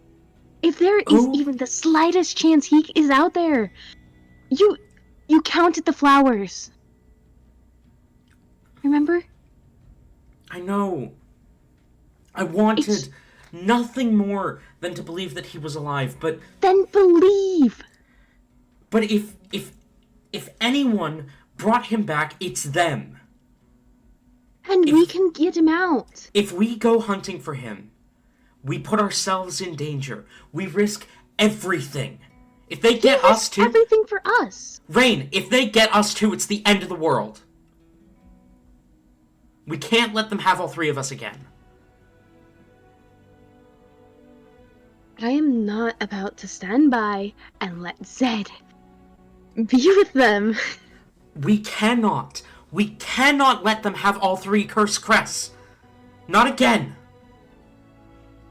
I understand where you're coming from, Nyx, and I'm willing to do anything to keep you safe. But I have a duty to protect both of you. I am not letting either of you. Successful. Back up to... Okay. Hang on. I have chocolate in my mouth. No, Rain and Nyx have chocolate in their mouth. Mm-hmm.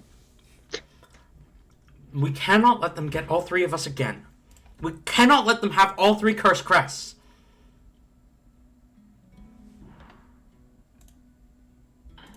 I understand where you're coming from, but you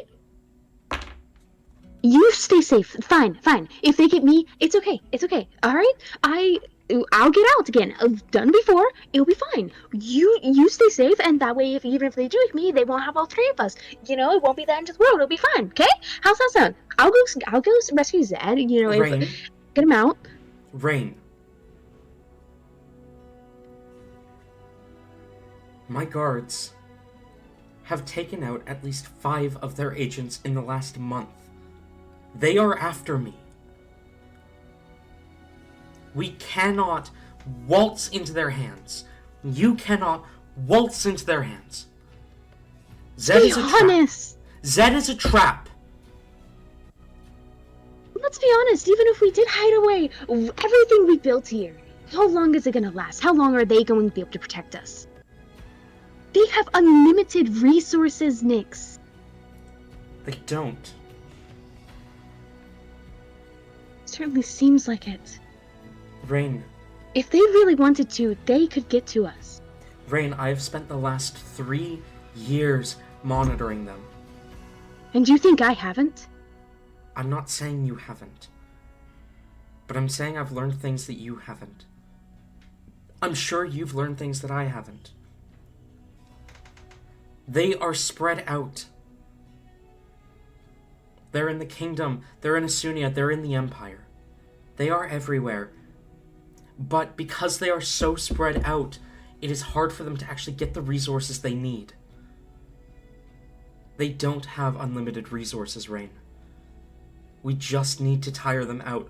We need to outlast. Outlast? More like we both sit. You want us to both sit around while they gather their strength. I'm not saying we sit around and let them gather their strength. I'm saying we let them exhaust themselves. Have you found their base here? No, but I found a church that they seem really interested in. What church? There's a church of Wafar near the center of the city. Why would they be interested in Church of Wafar? I don't know. Nyx can instantly tell Rain knows. Like, it's Nyx. Rain is not being, like, he's being, secretive about it, but Nyx knows. My sources claim that there's a cult within the church. And they're helping him. That's my guess.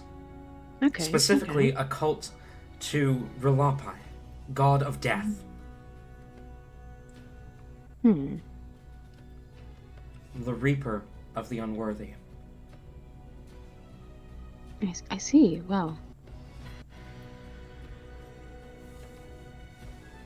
Anything else you know about the church or its residents? How many are in the cult? I don't have exact numbers. But the church holds regular sermons for Wafar. I suspect the cult meets during those sermons. It's the perfect cover. True. Hmm.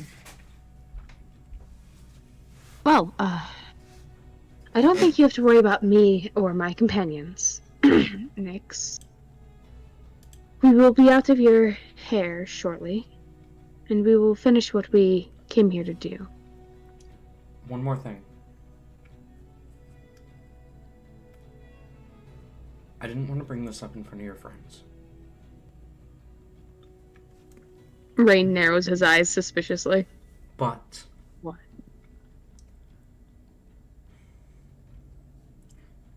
You know how there are some smaller crime groups that make a name for themselves as Oh, well, no. and we've got... No, just hang on. And we've got boards that we can post bounties. Yeah. The small one. The... Hellebore, I think you said her name was? She's listed on those bounties. What's her bounty at? 50,000. It doesn't say who posted it though. That's what's confusing me. Normally when someone posts a bounty on there, they'll say like, they'll name the organization that's after them. Well, Nyx, I might have fucked up a little bit and definitely should have gone with the screening process you had. I have a couple untrusting people in my group, it seems. One of my divas. My process isn't perfect, right? No, but it's certainly. I mean, you do you have any suspected traitors in your group? Have you found any spies? I have had to kill about 3 of my own Damuses in the last 2 years. Oh, fun. Are any of them working for them? No. At least Well, not at that least I'm that's aware good. of. It's just they, Hmm. bribery, whatnot. They'll sell me out for a nice payout. Honestly, it's insane just how corrupted and willing people are to just switch sides. Like, where's their loyalty? It makes things easy in this city, though. True, Well, it but takes a few gold pieces and you've got nobility under your employ. Dawn? The Damus you met earlier? yeah. He gives a smile. She's a noble. Oh, The Keytrain Oh. family. all right, nice. Surprised you She- managed to pull that off. She's, well, I mean, you just gotta know what to look for. Second-born Crestless daughter. She has no inheritance whatsoever. She's bored. Because she doesn't get to learn how to be a noble because she's Crestless.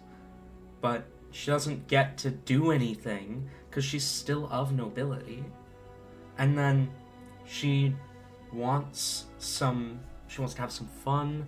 She's stuck living eternally as a vampire and an elf. You just gotta know what you want to look for. It's easy once you figure that part out.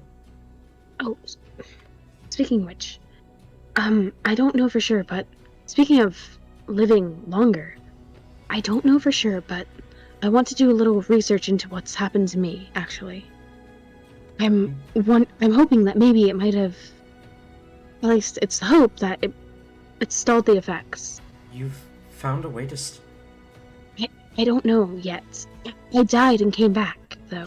Like, You- dead. I mean, yeah, so have I. But it was different, I feel. I don't know. It was different? Like, it wasn't like diamond revival magic? No. It No? wasn't. It was different. And I'm hoping that it stalled the effects. If it did, then maybe we can find a way to we can save you. We can Nix, we could actually live.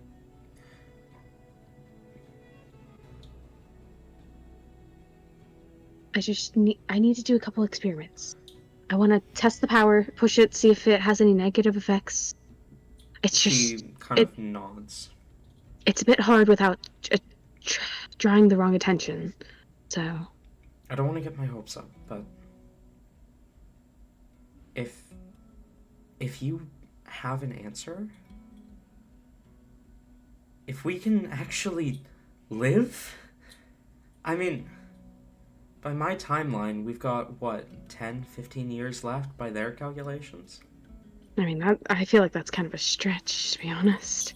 5 Maybe. years more like. But if you... Rain, Maybe the candle will be lit a little longer. Rain. I have a backup plan. You do? He nods. Why haven't you told me before now? When did you come up with this backup plan? 2 years ago? 2 years? Rain is hitting Nyx. Just like Ah. bonking on the head. I Why the didn't- hell didn't you tell me? Because I don't want to go through with it. Alright, spill? Have you ever heard of a lich? Oh, whoa. Oh.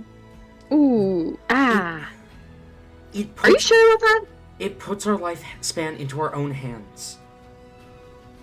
Would that work though? I mean, are you sure?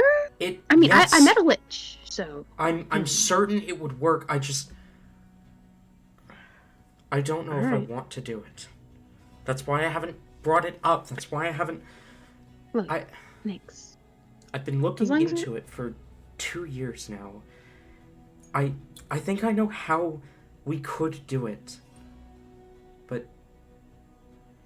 Only if there isn't another option. I want it to be a last resort. Of course, last resort. But still, I mean, as long as we're together, you know, that'll be fine. Together till the end, Rain. And that does mean, you know. Although...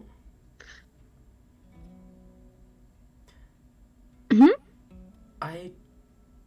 Another idea has kind of circled around my brain. But, I mean, I only have one person under my employ who could do it, and I don't trust them enough to do it. But your friend brings that possibility into the equation. Whoa. Okay, that's a bit weird. I don't know if they would be okay with that.